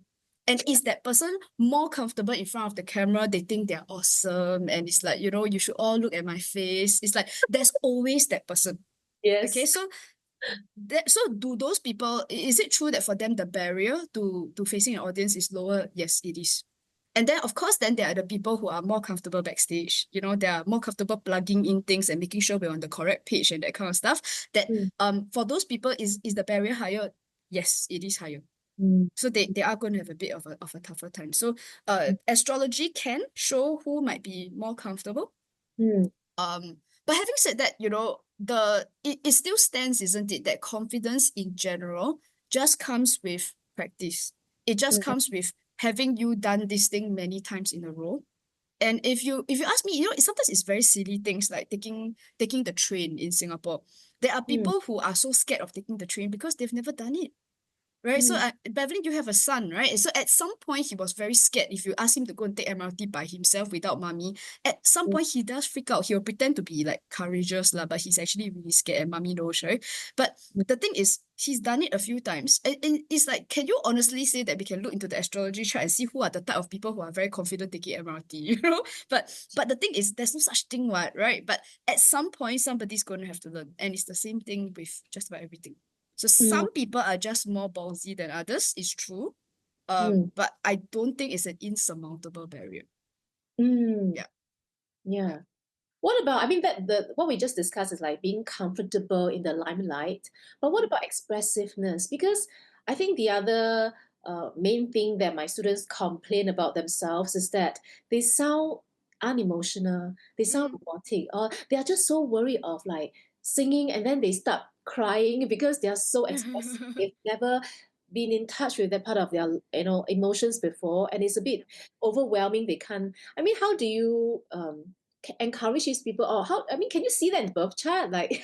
Yes, yes, you can. You absolutely can. So, you are actually describing people on two extreme spectrums. So if you've Mm, got the robotic people who are not expressive at all, and then yeah, there are the people who start crying because then they are in their feeling too expressive, right? yeah. So let's address the robotic people first. Okay. So I think in general, the barrier comes from being embarrassed about your emotions.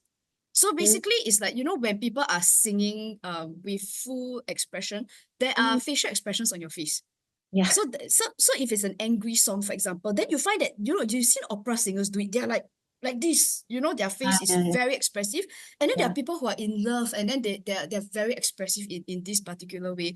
And then, I mean, if you want to joke about them, then their face looks like, they're enjoying something else, right? But the thing is, I mean, but the purpose of singing, and in fact, the whole background and the reason for why people express themselves in song is because this is human emotion. And Mm, in fact, the rawer the better.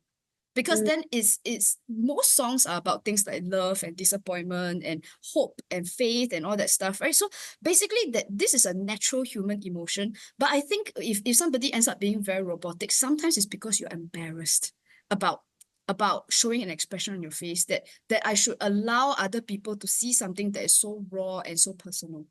So mm, that's why the thing that I'm looking for in the chart is a different one from the sun. This is not about expression. This is about emotional honesty, and that's why the moon is involved here.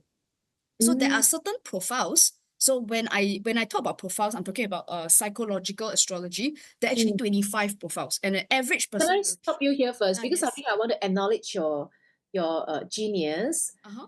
You came up with the psychological astrology. Yes, I did. At least this particular matrix of 25 profiles. Yeah, yeah, and I think it's amazing, because um, how do I say this? You're actually the first Singaporean to go to have a degree in astrology, but not only that, you invented this whole matrix of psychological astrology. Yeah. And I mean, because I've been through your lessons, I think it's really genius. It even goes to like, okay, the possibility of you having this profile is because in your childhood your mother is like that or your father is like that, and it's so accurate. And I think it also helped me to cure like some of my wounds. Because I was wondering, why am I like that? Like, okay, so for my profile is, I'm not somebody who cries easily. I'm not easily touched. From young, my mother always say, "Well, your heart is like metal, made of metal," kind of feeling. Yeah, stone cold, Yeah. right? And then as I grow older, I need to actually learn empathy. I actually need to learn how to feel concern. I'm not evil or anything. It's just that it doesn't come naturally to me. I have to learn to be more human. And coming from that space, right? How do I put emotions into my singing? It's actually a journey in itself, because when I record myself, I sounded like a robot. Yes. back then. Yeah. Yeah, I think also so there's a specific profile that you are referring to, which incidentally I also have. So Yeah. both it just happens that both Bevlyn and I have moon in the sign of Capricorn. Mm, So both of us we have different astrology signs, but mm, our moons are in Capricorn, both of us. And the nature of this, it on one level it describes the mother, but it mm, also describes your upbringing. And mm. out of curiosity, because I don't remember, Bevlyn, are you the big sister at home? Yes. So you're the Yeah. eldest daughter, right? So am I. So the thing that comes out with moon in Capricorn quite often is that these are typically the eldest child. Or Mm, if they are not, then they will tell you things like, oh, I might as well be. Because mm, then, you know, sometimes you get the number two or number three person who ends up taking care of the siblings. So in a mm. sense, what happens with the eldest child is that you almost are I don't use a very strong word, but it's almost like you're robbed of being that childish tantrum kid. It is your younger siblings who gets to throw a tantrum on the floor, and you're the To one get who the sort of drags the attention. kid away because Yeah. then the kid is disturbing your parents, right? So you end Yeah. up becoming sort of like a guardian of the younger siblings. Did you experience this? Yeah, I mean, I feel like I'm always the one who is expected to have responsibilities, to behave well, and to manage my own affairs, even though I was very young. Yeah, yeah. But you Yeah. know, it happens in small things too. Imagine you're at a shopping mall and then you see some soft toy thing that you secretly think is very cute. Mm, And what you really wanted to, your inner child wants to sort of run to it and hug the soft toy and ask your mother whether you can buy it, you know? mm, But the thing is, because you're the big sister, because you're not supposed to act so childish, it's mm, almost like you think that if you did it, your mom's gonna look at you and like, why are you behaving so childishly? Like grow up, behave mm, yourself. You know, so mm. if you tried it, you might have gotten that response maybe once. And then after that, you were so terrified of it, then you just decided not to act like a kid anymore. So you Yeah. became like this little adult in the sense that so now you start to build this like, you know, these prison walls Mm, around the raw emotion. So that mm, means if you wanted to sort of throw a tantrum, but you know you can't. So then you just keep it in, right? And if you wanted to go to your mother and cry and say, okay, I failed this test, can you help me, please? But you know you kind of don't. So then you just sort of go to your room and try to improve for the next test. And you do it all by yourself because very it's like independent. Yeah. because you don't want to bother them. Mm, mm, mm, mm, Yeah, so that happens to a lot of people. It happened to me also. mm, So I'm also a moon in Capricorn. So mm, this particular profile in my little matrix is called the caretaker. So mm, these people are groomed from young, maybe not deliberately by the parents, it's just by circumstances, and sometimes by our own personality also. Because technically you could still be the tantrum, childish person if you wanted to, yeah, but possible. right. And I've seen eldest kids Yeah, who yeah, are yeah, yeah, just as yeah. childish as everybody else. But it Yes. just happens that because of the way our birth charts are wired, right? Basically, that's how you're wired, how you're programmed. And which means that when you were given an opportunity, you embrace the opportunity to be a leader and to Mm, take care of people and to put other people's you know needs first. So mm, that makes some people like so in I guess you know we both ended up being teachers who look after people's welfares, right? So in that sense that is the comfortable position, but mm, it doesn't gel with you being on stage and being like oh like you know dancing like this. It doesn't feel natural to you because that's not how you were brought up, if that mm, makes sense to you. mm, mm, mm, Yeah, mm. so that I would suppose for many of the students who resonate with your teaching style might very well have the same profile as us. You're Because so that's the way it right. is, right? Because we Yeah. only attract people who are the similar quan as us. Yes. It's so true because I think in my personal journey from young I've always wanted to be a singer. It's like my number one thing. I just kept quiet about it, but I knew I wanted to be a singer. And once I achieved the dream and I did it for a few years, I realized that why am I so serious? I'm a very serious singer. Yeah.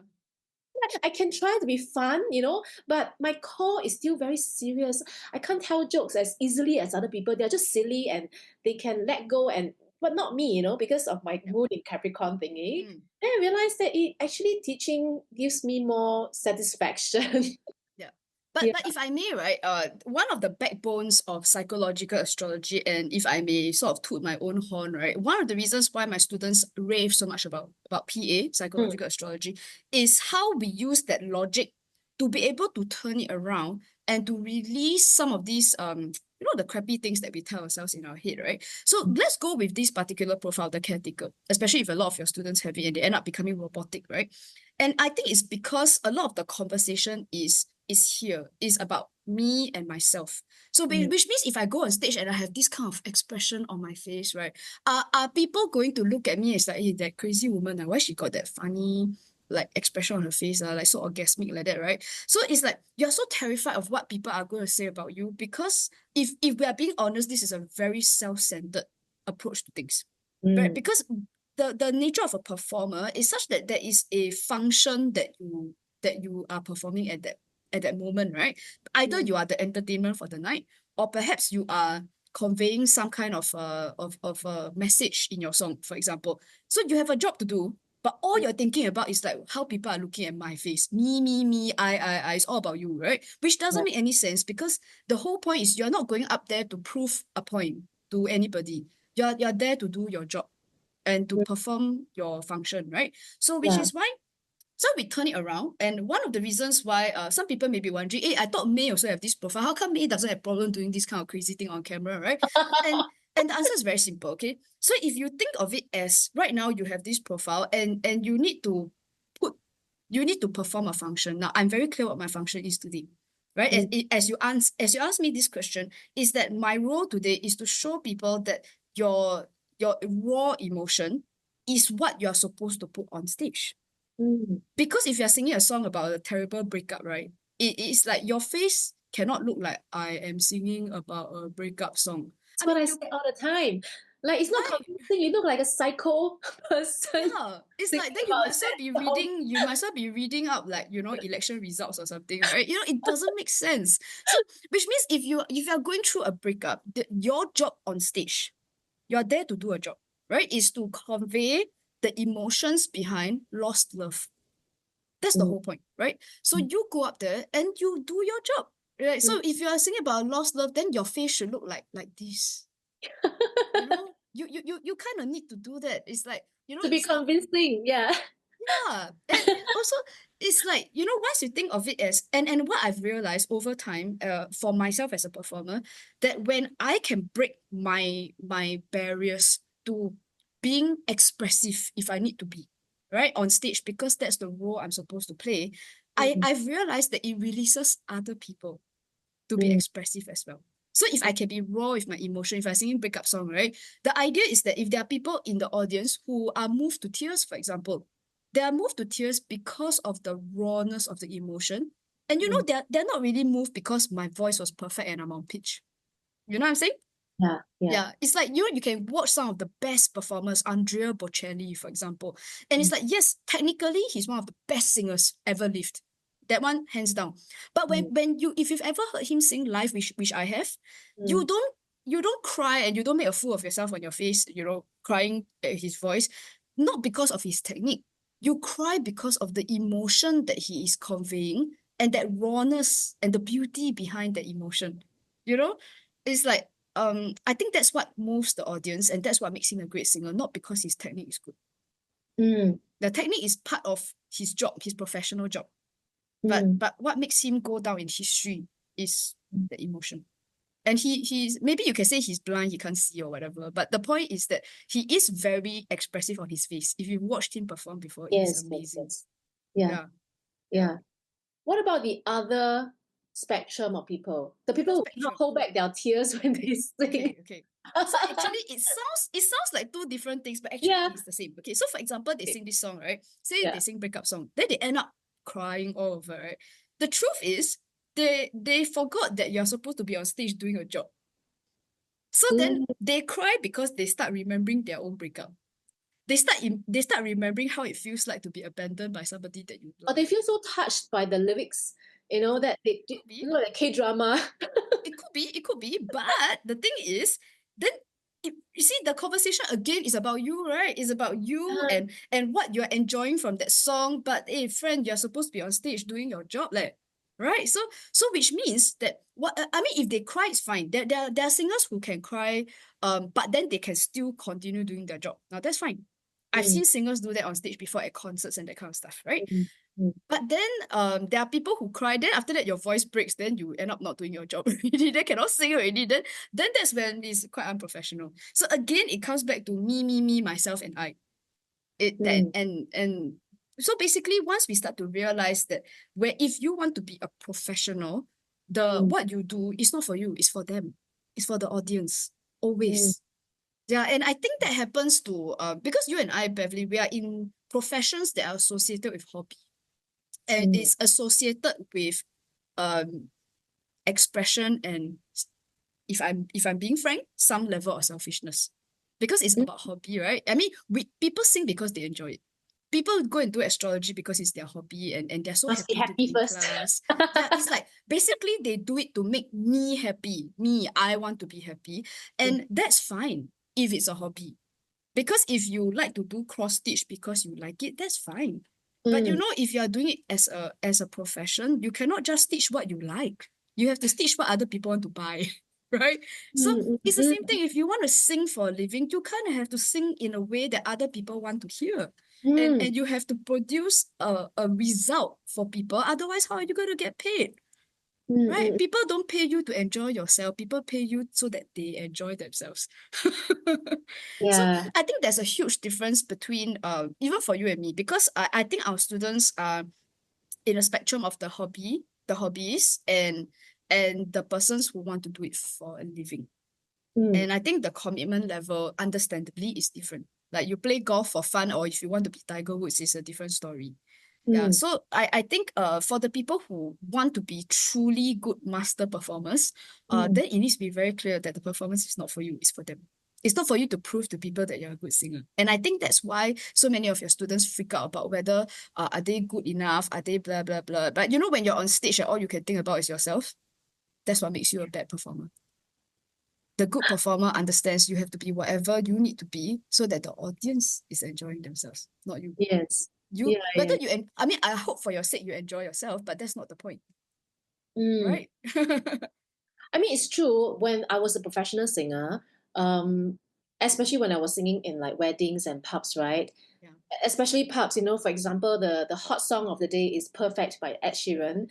Then I may have to sing it twice in the night. Then Yeah. because I'm not really that kind of fixed energy, then I'll be like, Yeah. "Oh, I gotta sing it again." Didn't you listen to it just now? Like, Yeah. I'm feeling. Yeah, but I Yeah. will still do it because that's Mm. professionalism. But it doesn't mean I'm happy to do it. It's just that I have to do it, I'll do it. Yeah. So I think to be a performer is not about fulfilling your own happiness only. There's a certain degree of like you're doing it for others, Yes. others' Yes. happiness. Yeah. Yeah. Mm. Because my background is in musical theatre, right? And the nature of a musical theatre song, even if you are playing the lead role, is that a lot of these songs involve not just that one singer, it involves dancers.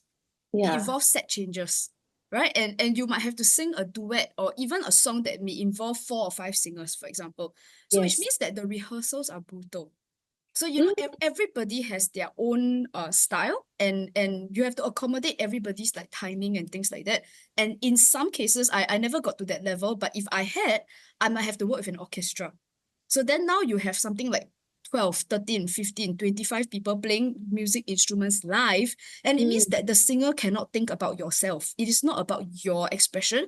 It is that we have to coordinate something like 25 people just to perform one song.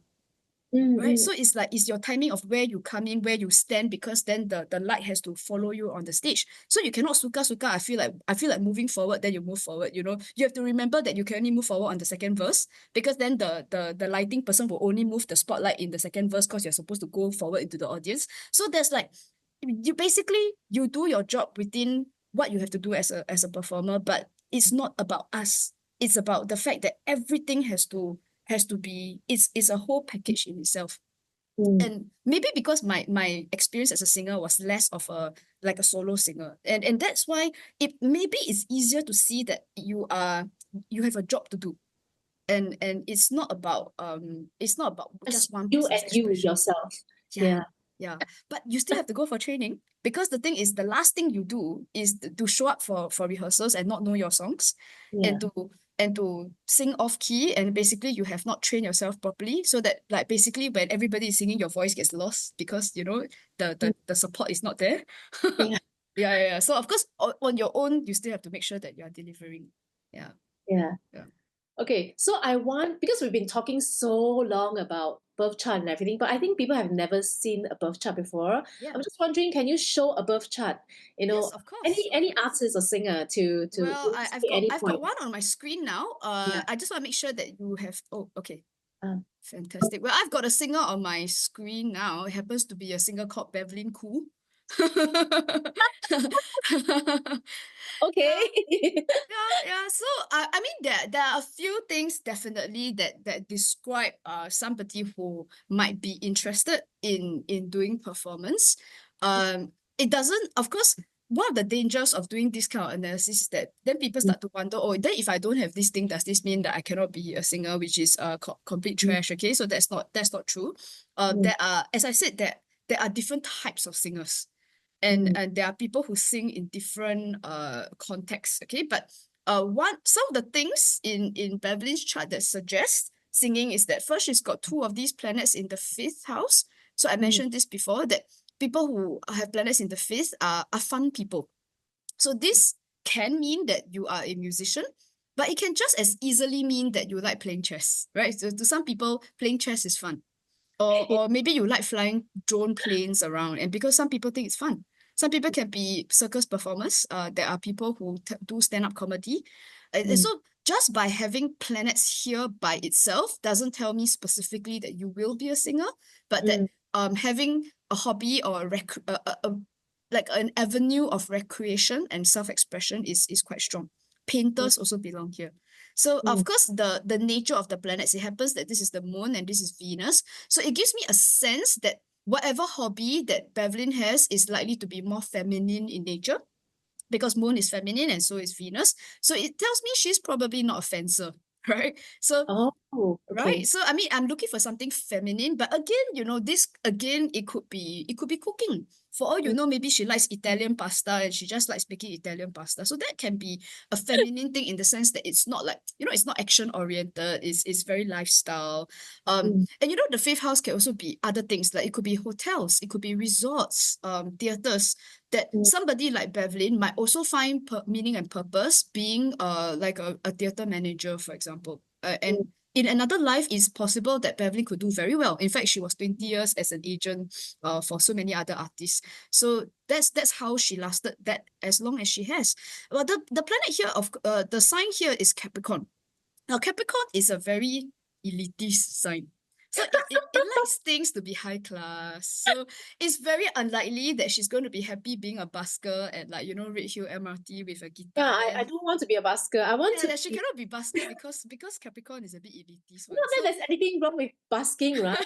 It's just that my energies don't fit into the yeah, busker energy. it doesn't, right? Yeah, So had yeah. had this been in another sign, then Beverly might have found herself to be very comfortable entertaining people on the street or even at festivals and just, being easy. And again, there's nothing wrong with one approach or another. It just means that it's just not Beverly, right? So what will Mm, work for her is like singing properly in a theater, properly at an event. If you mm, put her in a nice gown and then some Miss Universe thing, and then you put her in a corner, then she sings some Xiao Nang Re song, that could work, right? Because the Capricorn thing is proper. It needs to be properly organized. It needs to be properly rehearsed. I want the excellence, the top of the tier kind of feeling, that's very Yes. Capricorn. Yeah. Yes. So if Mm, you ask her to go to the studio and work hard on an album, that yeah. would be a properly organized thing, right? So that would fit with Beverly. So which means as a singer, it's not just to know whether, oh, are you suited for this or am I meant to be a singer? But I think a better question would be, if I chose to be a singer, because nobody is ever forced to be a singer. If I Mm, wanted to be a singer, what kind of singer would resonate best with me? mm, Yeah, I think that's a much more constructive question, right? Rather mm, than to be fatalistic and say, "Ah, yeah, this one I cannot be singer, I confirm die one," And I think that doesn't, it's very hard. It doesn't sit with most people, right? That a chart should prevent you from doing something. yeah. Yeah, but I think there's a how that works for you, and there's a how that doesn't work for you, right? Mm, So her sun is important for somebody who, the spotlight is going to be on you, right? So mm. in Beverly's case, the sun is considered strong because the sun at 3 degrees is very close to this line here that is 0 degrees. So this is considered really close and it makes the sun strong. Okay, so there are places in the chart where the sun would be considered less strong, but this would be considered strong, especially in the seventh house where it's about relationship and connecting to people. That I know that Bevlyn is comfortable with the idea that she's expressing herself for the purpose of human connection. Okay, so I know that this would resonate with her. Also, her sun is in Pisces, and Pisces is a very artistic, very imaginative, very dreamy sort of sign.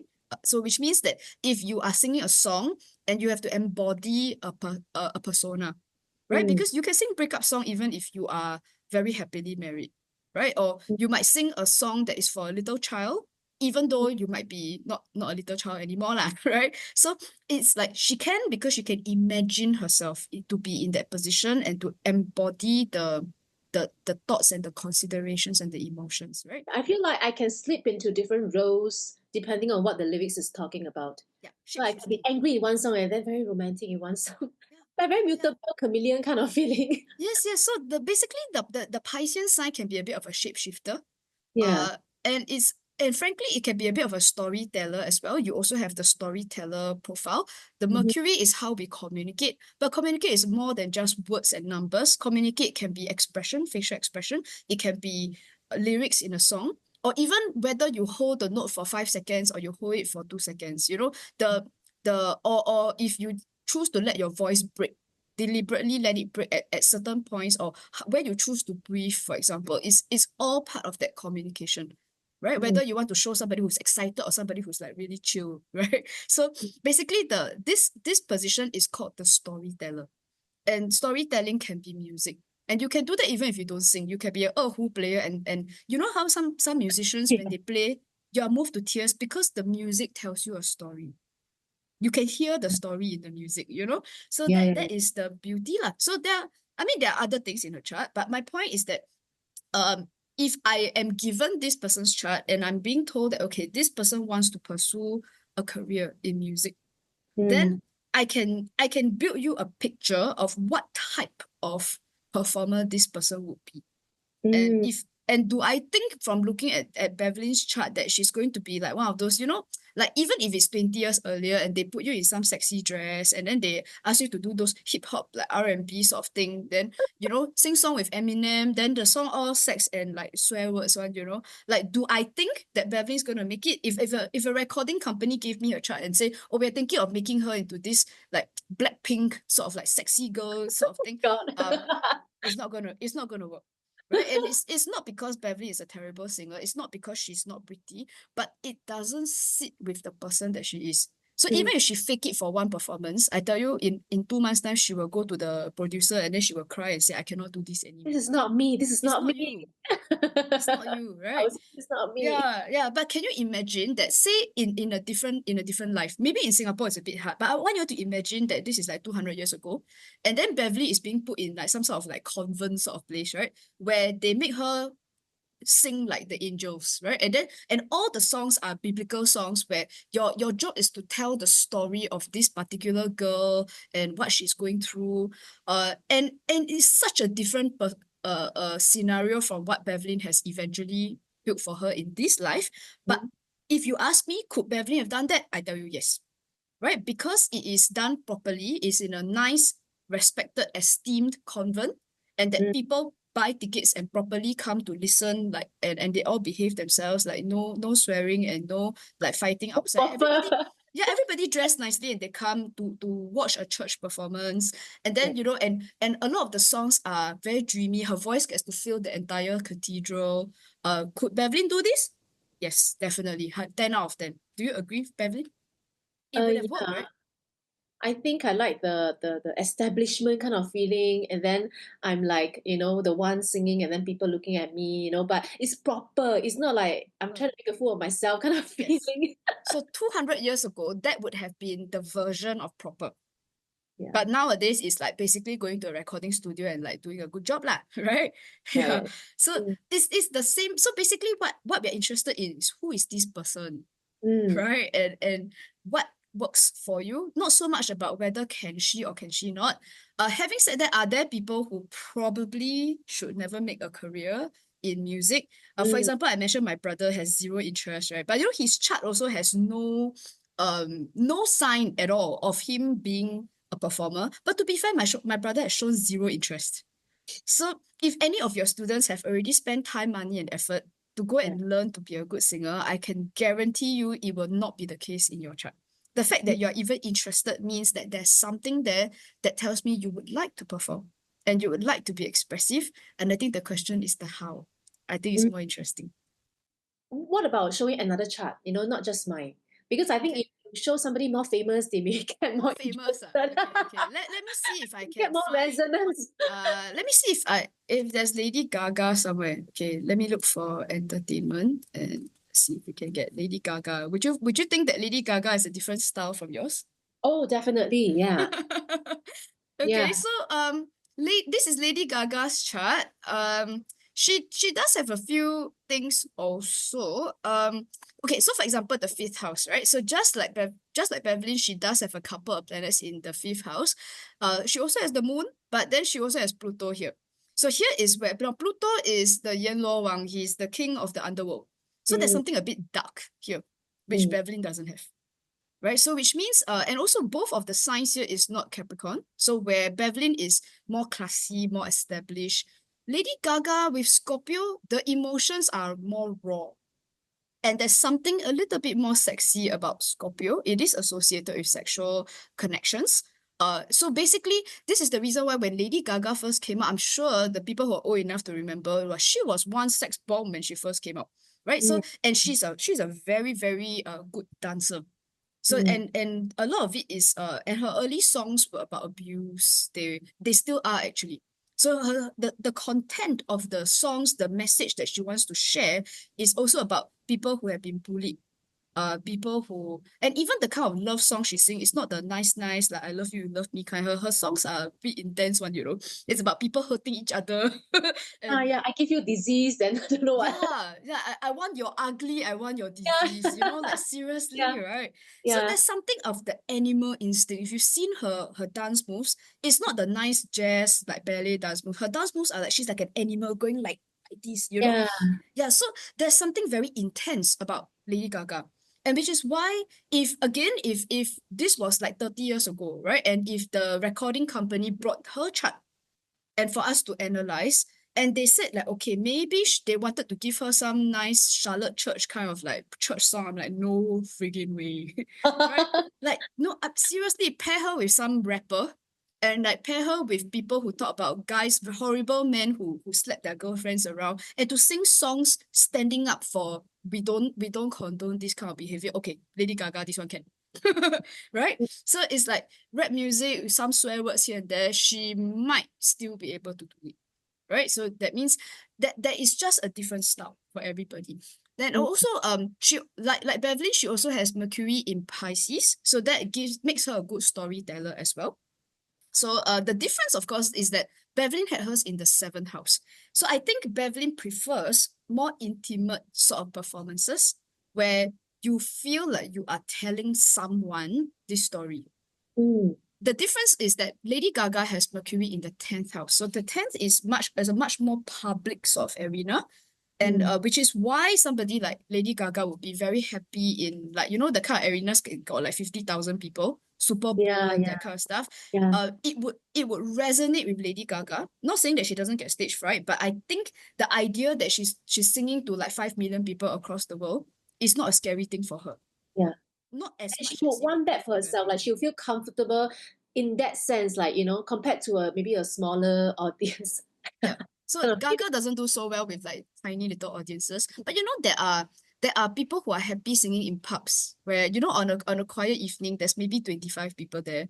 You know, Yeah. but they like singing something that's a little bit more personal, something and they don't mind if people want to come shake their hand or like, you know, Mm, maybe somebody wants to do a duet with them. They're like, oh, come on up, right? Join me in this song, you know? So there's mm, something more personal, but not Gaga, right? So Lady Gaga she doesn't mind 5 billion people on YouTube watching her streaming live, you know, that kind of stuff. She's okay with that.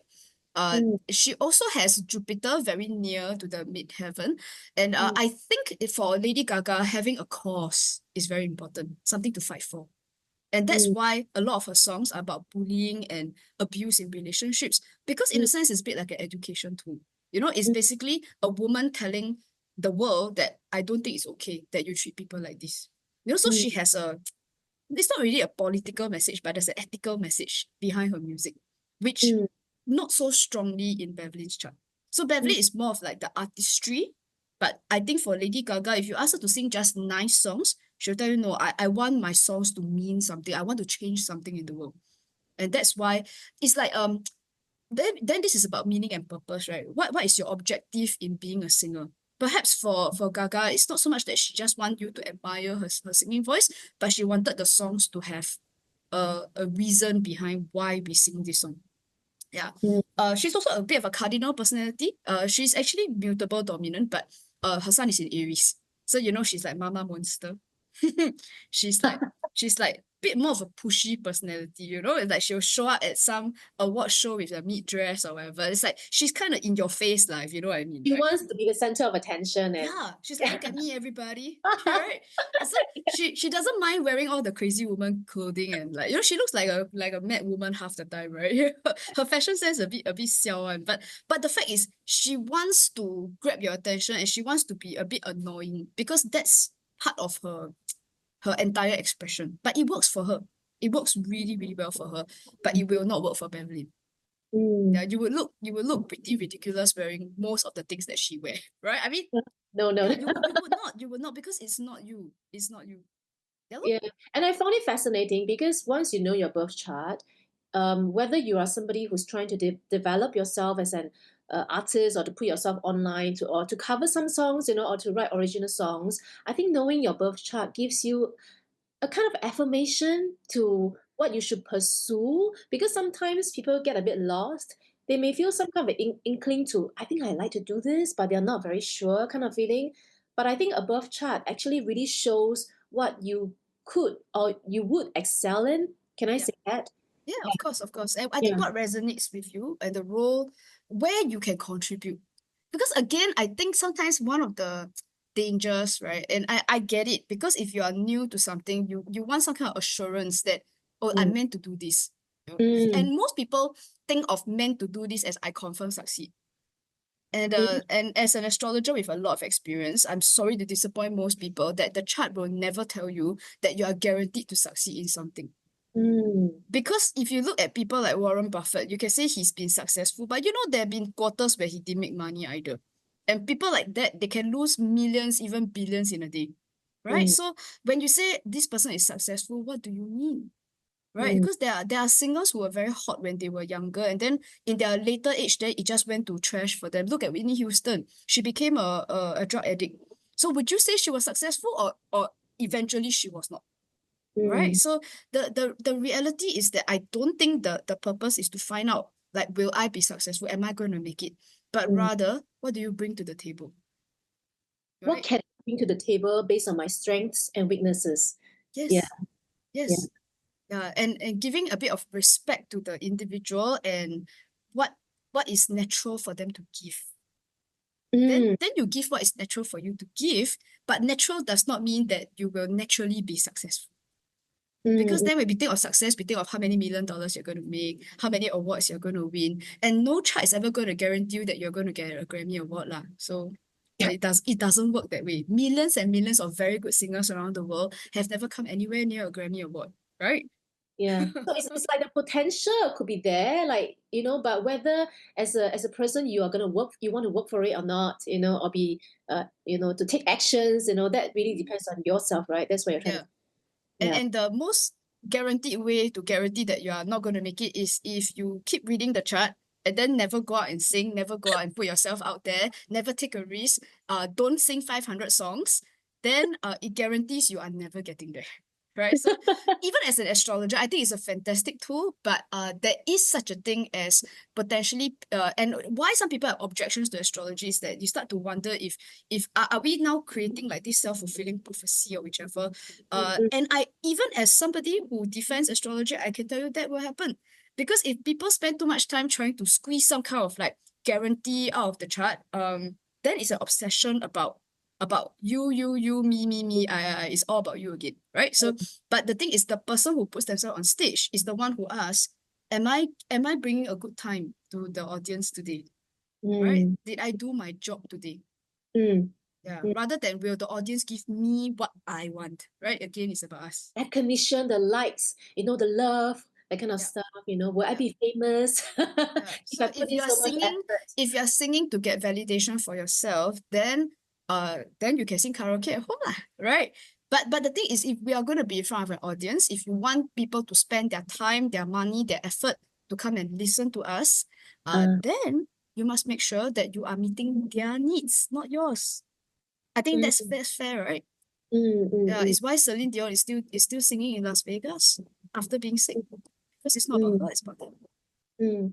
Yeah, I I know think the that is so interview true. is getting long now, but I really want to get into the North Node because I feel that a lot of my students, they come to me pretty late in life.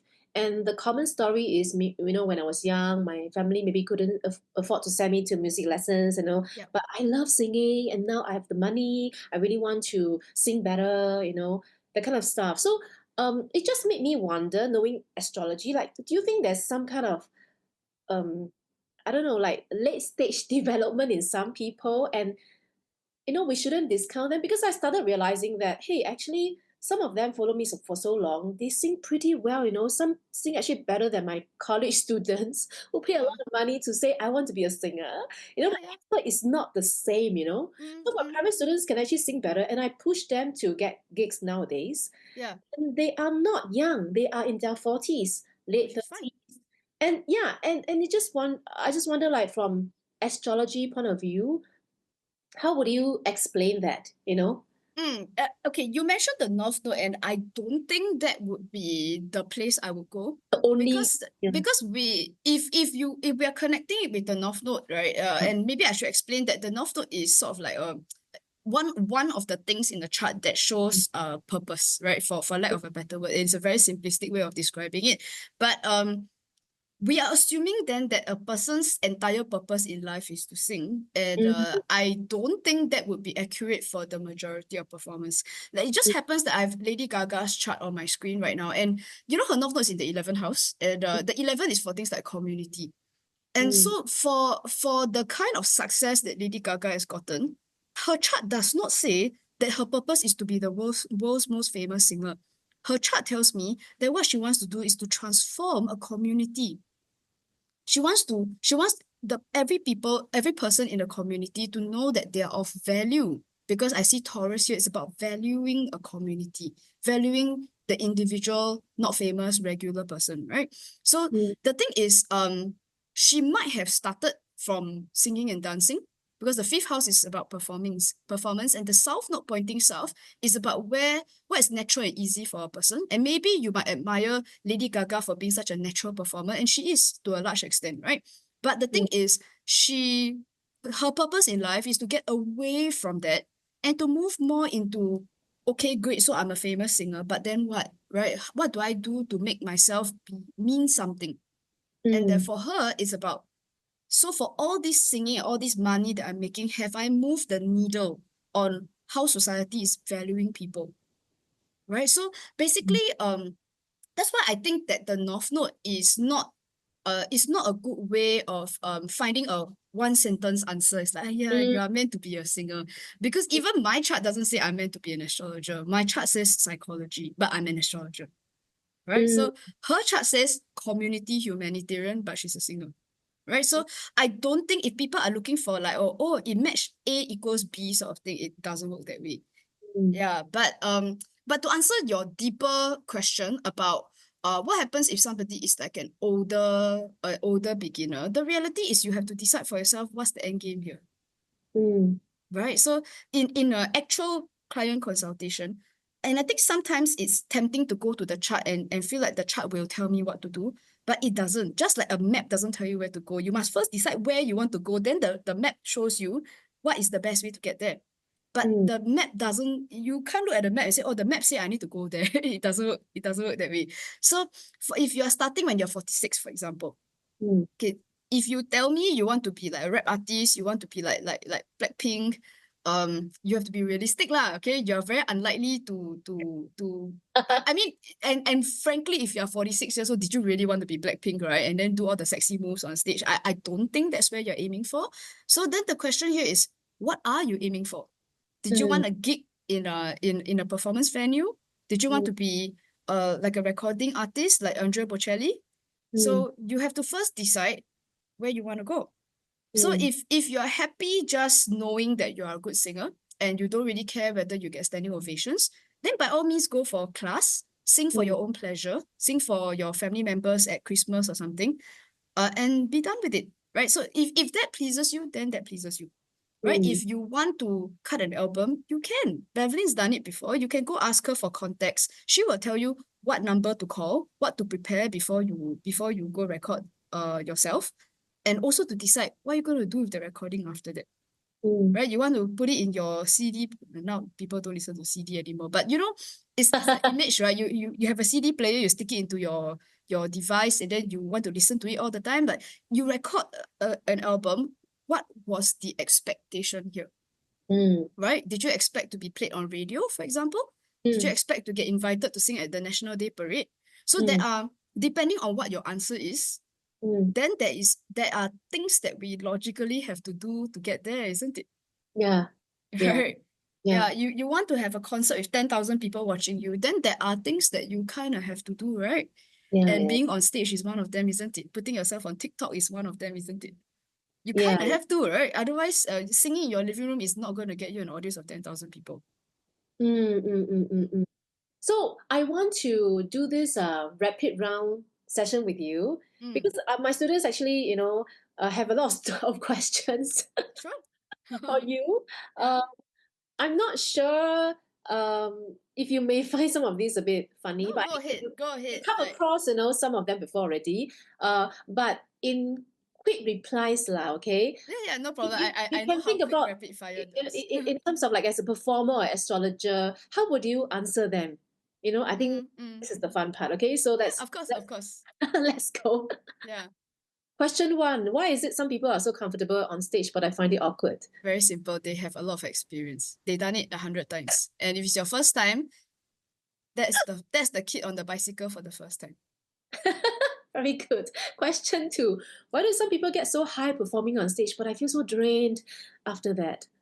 Because they are focused on the audience. And so basically what gets them high is the fact that they are bringing pleasure to the audience. But if you feel drained, it's because you are so stressed that you are not doing well.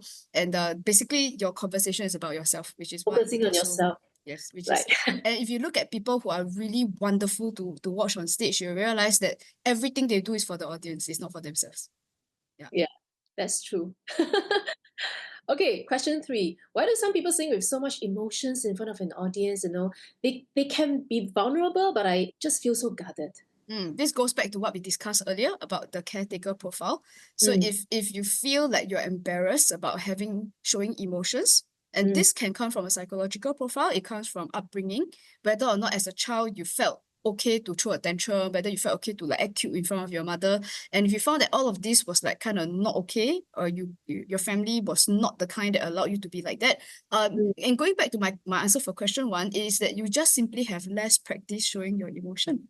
mm. Yeah, and also I think again also on my answer for question two is that the whole conversation in your head is about ayo jialat like are people looking at my face and are they like What judging do me you on think my about my singing? emotions? Yeah. Yeah, but it's all about me, I. But the thing is a good singer knows that you have to put emotion on your face because that's what is part of the storytelling that Mm, you help the audience to receive the meaning that you have. You must convey it. And if you don't convey it, then there's no message at all. Yeah. mm, mm. Great. Okay, question four. My favorite. Why do some people think they sing very well when they obviously don't? But it depends on what we say when it's obviously, right? I Yeah. mean, there's a reason why there are many famous singers who are technically not very good singers, really. I mean, there are people who sing with a lot of swear words and then they tend to scream and shout in their thing. But when they have concerts, 10,000 people bought tickets to go and watch them, right? So I think there's a subjective idea of what is good and what is not good, lah, basically. Just as with fashion, right? I mean, you watch some of these London, Paris fashion shows, some of them they look a bit crazy, right? The Yeah. fashion just doesn't. But there are people who fork out like 5-6 figures Oh, to yeah. to buy insane clothing, right? And so I think it's a subjective thing, perhaps. And also if they think they sing very well, I think another okay, I go deeper into psychology, notice that this question also suggests that the speaker is very annoyed and very disturbed by Mm. the fact that this other person is singing, and then they think that they're very good. I think sometimes psychologically, if we go a bit deeper, sometimes it comes from the fact like, how come you so lousy, then you dare to sing? But Mm. then I'm very good, but then I don't dare to sing. So I think what might disturb you more is not part one, but I think it is part two, which is that I am pretty convinced I'm better than you, but even at my level, I don't dare to sing. Or I think I know I can sing pretty well, but I'm not as showy as the people who doesn't sing as well as Yeah, me. but that's self-glorification, isn't it? It's like, oh, I have the finesse to know that don't make so much noise. But you, oh my God, you are terrible, and then you still dare to sing, right? So there's a self-glorification there. And then your compensatory behavior is that you just decided not to perform, lah. So then now you have a basically it's a self-limiting outcome because the end game is you never perform, lor. So if you think that there are very lousy singers out there, maybe you should contribute to the repertoire of good singers and sing more. Mm. So that we But can if be 99 good singers and one terrible singer, right? okay, Yeah. but if I give you another scenario, because there really are people like, for example, American Idol. You Yeah, know, yeah, those yeah. people they really cannot sing, but they can challenge Simon Cowell to say, "You know nothing about music." So how do you explain about these people? I mean, the truth is, maybe they really do think that they are very good. I mean, if you can judge yourself to be good, how come other people cannot judge themselves to be good? You know what I'm saying? Mm. And for what it's worth, they had the courage to go on American Idol. They have the courage to stand up for themselves when Simon says you're terrible. And then the other question we want to ask ourselves is that, do you have the courage to go on American Idol and say, well, here's an example of what good singing sounds like? And if Mm. Simon Cowell has something nasty to say about your voice, do you have the courage to say, well, Simon, that's your opinion, but I think I'm a good singer? Mm. You know what I'm saying? Like, how so few of us don't exactly have even half the courage to do what those people have done. Mm. Mm. I'm Mm. not saying I It's agree that actually they are very, good singers. it's actually bravery. I It feel is, isn't it? It's like, it is. whether you, well, at least I can say they probably believe in themselves more than a lot of us. It's whether you think you are good or bad. I mean, obviously, if you go, you think you are pretty okay. But Yeah. the idea of facing rejection is quite scary for most people. Mm. But for But the people who go there thinking they are good, but like, think about it, guys. I mean, the idea of performing is about the audience, isn't it? Because mm, the only difference between singing in your shower and singing on stage is the audience. mm, And the thing is, then what they think matters. But think about how so many people are so afraid to allow other people to get an opportunity to decide whether you are good or not. And which is mm, why they stay safe and they sing in their shower, because then with no audience, you'll always be the best singer. If so. Yeah. mm, mm, mm, mm.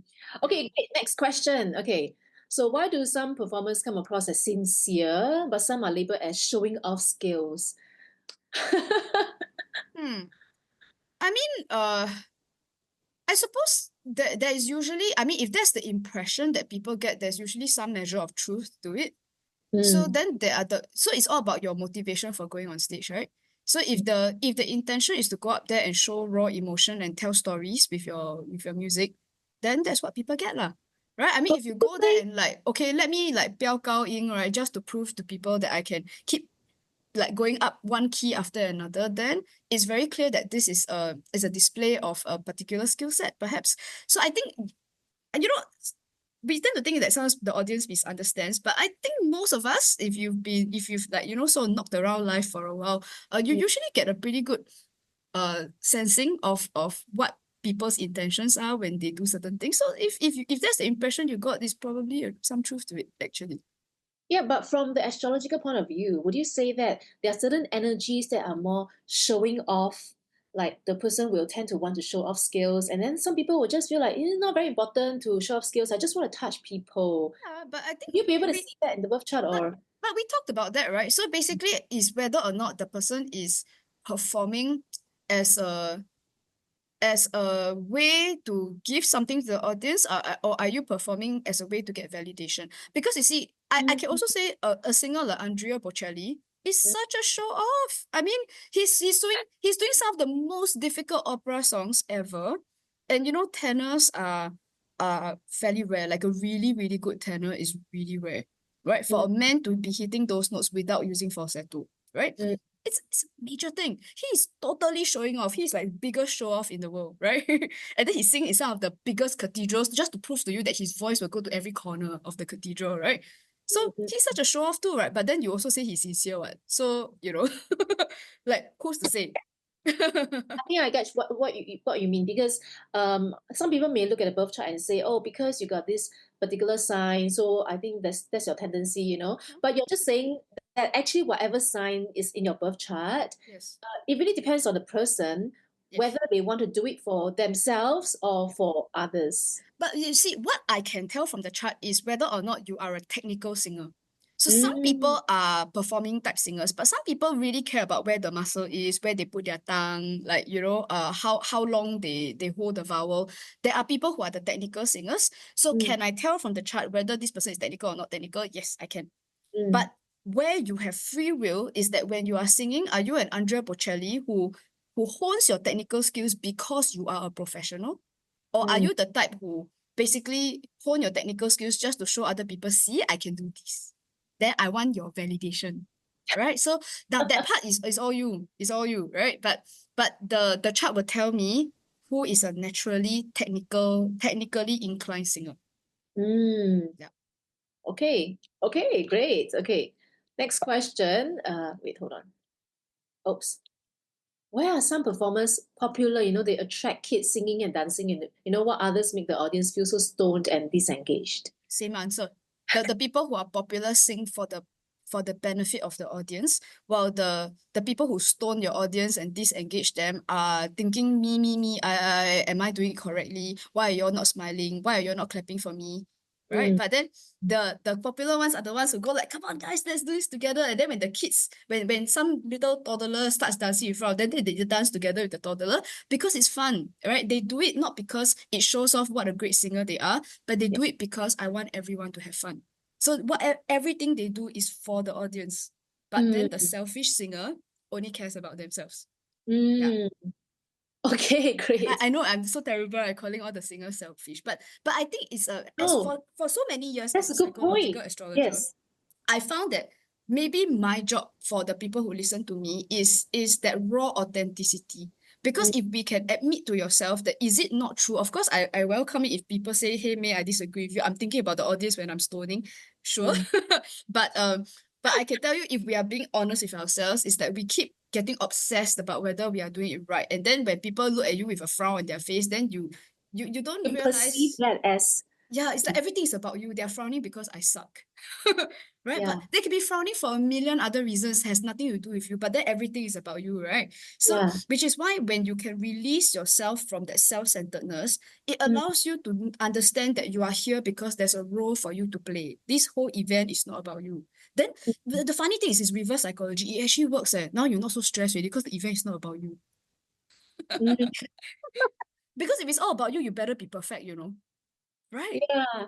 I think I Yeah. can. I mean, because you help me retrieve some memories of my own performing journey. Because I think you can see I'm quite technical in my singing. Like I like the details and everything, Yes. because I want perfection. But at the same time, this is what actually makes me so stressed up. Because I'm thinking about like, am I doing this correctly? How do people judge my singing? And after a performance of this kind of mindset, right, I just feel so exhausted. And then I Yes. come, because it's all about me, me, me, me, am I good enough? Am I Yes. doing the right things? Sometimes when the audience don't clap, right, because it's a wedding dinner, they may or Yeah. may not clap, right? But I make it about me to say, maybe I'm not performing enough, maybe I'm not good enough. But Yeah. actually, I have several cases where at the end of the dinner, nobody clap, but at the end of the dinner, people start coming, as I'm leaving the hall. Hey, you sing very well, thank you so much. Then it's like they just don't want to clap. It's not about you, it's Yeah. they're just enjoying eating and mingling. They don't have time for you to clap. It's not a concert. So Yeah. I made it into me. But actually, I just need to do my job. And the thing about a wedding dinner, if you want to be really honest, if the wedding dinner is about anybody, it's about the bride and the groom. It's definitely not about you. Right? You know what I mean? It's like, and you can imagine how so one of the big cornerstones of my work today we talk about singing, right? But I'm invited to speak about things, everything from dating to like career issues, right? And it's staggering how much of our problems in Mm, any context is about how much we think the world revolves around us. mm, mm, mm, But mm, actually, we are not thinking enough about there's actually all these 8 billion people in the world. No? What role are you playing for them? And which mm, is why if you find that your singing is lack of purpose or lack of meaning, right? It's because meaning and purpose only comes from what function it performs for other people and not mm, necessarily for ourselves. If everything is about us, there's no purpose and no meaning. To do mm, it for one person is not worth it. But to do it for mm, an entire auditorium of 2,000 people watching you, that feels a bit more worth it. mm. You know what I'm saying? That's Yeah. true. Yeah. Yeah. Because we know Okay. we are not great, right? So to do it for one person is very silly, like not worth the effort. Right? You know what I mean?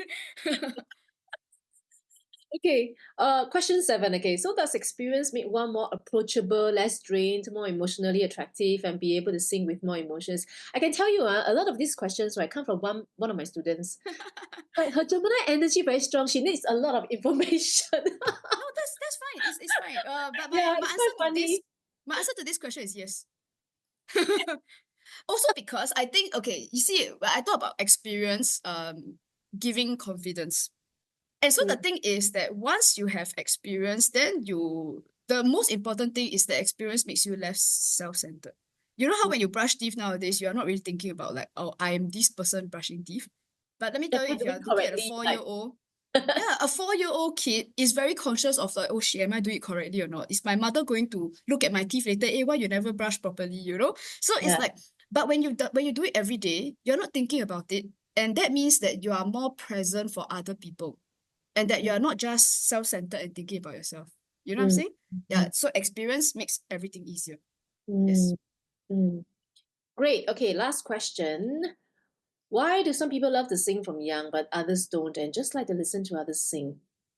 I think you may have sort of explained it, but Well, I mean, there are things in the chart that could suggest why some people discover music later in life. Beverly mm, will remember this. Like I teach techniques like Antisha, for mm, example. Sometimes the North Node is one of those things that can awaken things that happen later in life when people have the maturity to realize that, oh, life is not just about promotions and earning lots of money. Maybe there's time for music. Isn't that nice, right?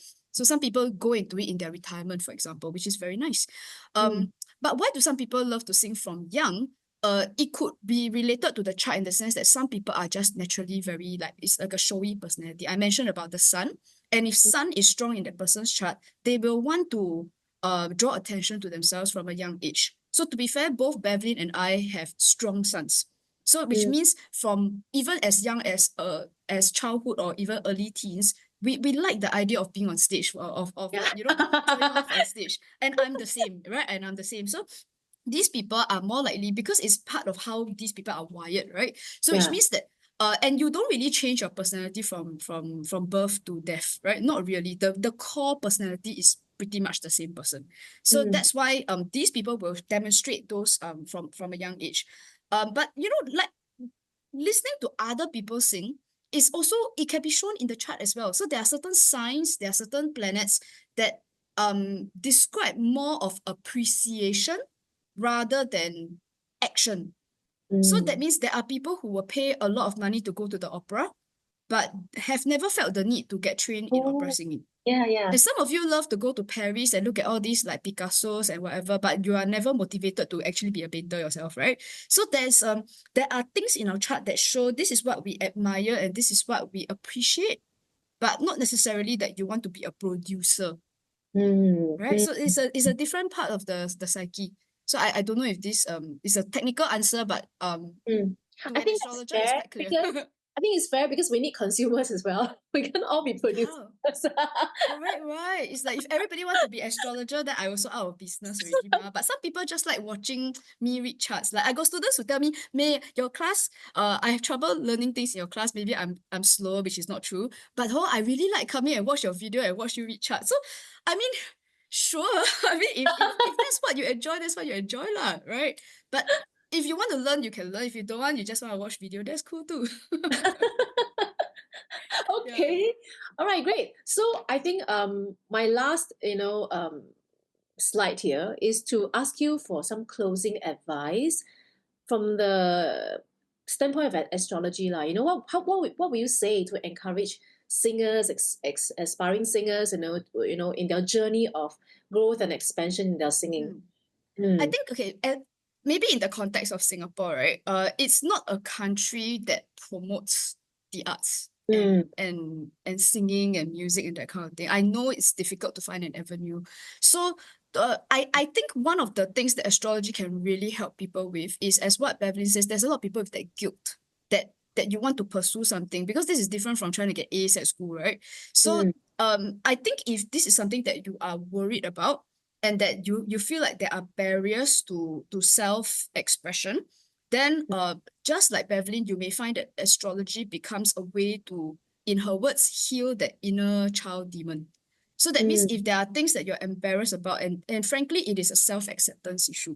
That I want to mm. be a singer. Oh my God, this is bad. Like, I'm a bad person. I want to be a singer, right? So like people will feel I'm very Howlin or whatever. I think because we have very limited time, so I haven't even managed to share this part, but I think it's very empowering, to know the wound inside you that you didn't even know it's been festering all through your life, and you just, go through day in, day out, And it feeling like affects you're you not much worth more it, than singing. you're not expressive, a lot of wounds are inside you that, just festers throughout your life, yeah. And it's not just singing. There are people who have the same problem at work. You find it hard to Mm, speak up. You find it hard to ask for promotion, you know? mm, So mm, mm, it's expression is just a human way of putting something out there, and it affects everything in life. And of course, for singing as well. Now, the other thing is that the other problem with the fact that not a lot of people go into music and the arts in Singapore is that there seems to be this formula. Right, everybody has to follow this. Must be a recording artist, must be a whatever, mm, and as we covered so many examples of different ways in which somebody might decide to build a career or a side hustle mm. in singing. And I think sometimes if you try to take too much advice from the industry people, then they tell, oh, it's done like that in Singapore. One size fit all, everybody square peg round hole, right? And you're too old, lah. You're not pretty enough, the usual suspects. Yeah. Yeah. Yeah, exactly. So which means that at a various stage of your life, and I think it's also important to use astrology as a way to, sometimes it's very useful to eliminate your choices. You know, some people are lost, right? Because then there are like a million ways to do music. Mm, Should you Instagram? Should you like this and that? And there are people, there are famous singers. Ask Bevlyn, there are famous singers who never show their face one. So they are, they sing songs for animation, like all your Disney animation. There are some fantastic voices, and millions of people watch it for decades and decades. And tell me who's the voice of Snow White in the cartoon lah, not the new one, right? You know what I mean? Have you heard of people like Liz Calloway? Have you heard of people like Judy Kuhn, the voice of Pocahontas? uh, Right? So is it possible that there are people who don't mind just sharing their voice, but then mm. too paiseh to show their face? Judy Kuhn is a Broadway actress, so she's not too paiseh, but you all know what I mean, right? So there I are people, actually have a student, right, who said, uh, she likes cosplay because she doesn't show her face. She yeah, doesn't want to show her face. Yeah, Why not? Why not yeah. just dress up as a Japanese anime character and then go to events and sing at events? And then you can Mm, hide behind the character, or you can sing the theme song from the Japanese anime. That's mm, fine. mm, Right? So the truth is that there are really a myriad of ways that somebody can find something that is unique to you, that's expressive. And it doesn't mean that you have to wear sexy clothes. It doesn't mean you have to be an Instagram star. It mm, doesn't mean you have to sing every day.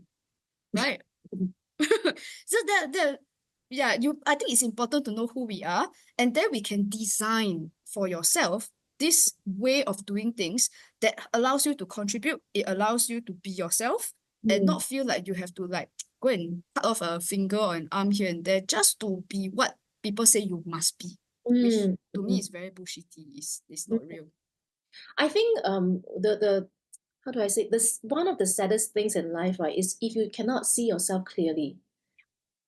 To me, that's one of the saddest things in life, and I wish I know astrology earlier, because I realized that I don't see myself clearly, and then suddenly, right, like the grid is on. I'm like, ayo, what have I been doing all my life? Like, Yeah. just get on with it. Yeah, yeah, That's yeah. the feedback I get from all my psychological astrology students. It's like, it's just insane how there is a language to describe almost everything that you are experiencing or thinking or feeling, but it never occurred to people that there's such a way to actually use English words to describe what is actually happening or why you think a particular way or why you behave a certain way. And Mm, also the students like to notice that their classmates are very different from them. And it becomes mm, very clear to you what is natural for you is totally not natural for your classmate and vice versa. And yeah, then yeah. you can respect not just yourself, you can respect other people as well for the Mm, individuals that they are. So astrology makes it very hard for you to like hate people. It's like you develop a new love for humanity and mm, how people are, and to appreciate that actually everyone has a place to be. Yeah. mm, that's true. Yeah. So, how can people reach you? Okay. The For a best. reading, or to take your courses, how can Yeah. they reach you? Okay, so for if you are somebody who is new to this, I would recommend one of two things. So one is that if you are the type who is the learner type, you like to see how things work and you like to Mm, spend some time to, like what Bevlyn says, get to know yourself, then I say mm, you can start your journey in the basic class. I call this decode the birth chart. So mm, it's just a one weekend class, and I'll teach you some of the basics. If you like my teaching style and you find it very engaging and easy to apply, then you can go on and do the level 2, which is what Bevlyn has done. And that is the psychology level. And that's where I will introduce the profiles and things like that. So to do that, you can visit my website. It is www.selfstrology.com. mm. I will probably get Bevlyn's help to Put in the sort of link. put it in a link somewhere because that spelling is a bit that one, right? Yeah. So Yeah. go to the website.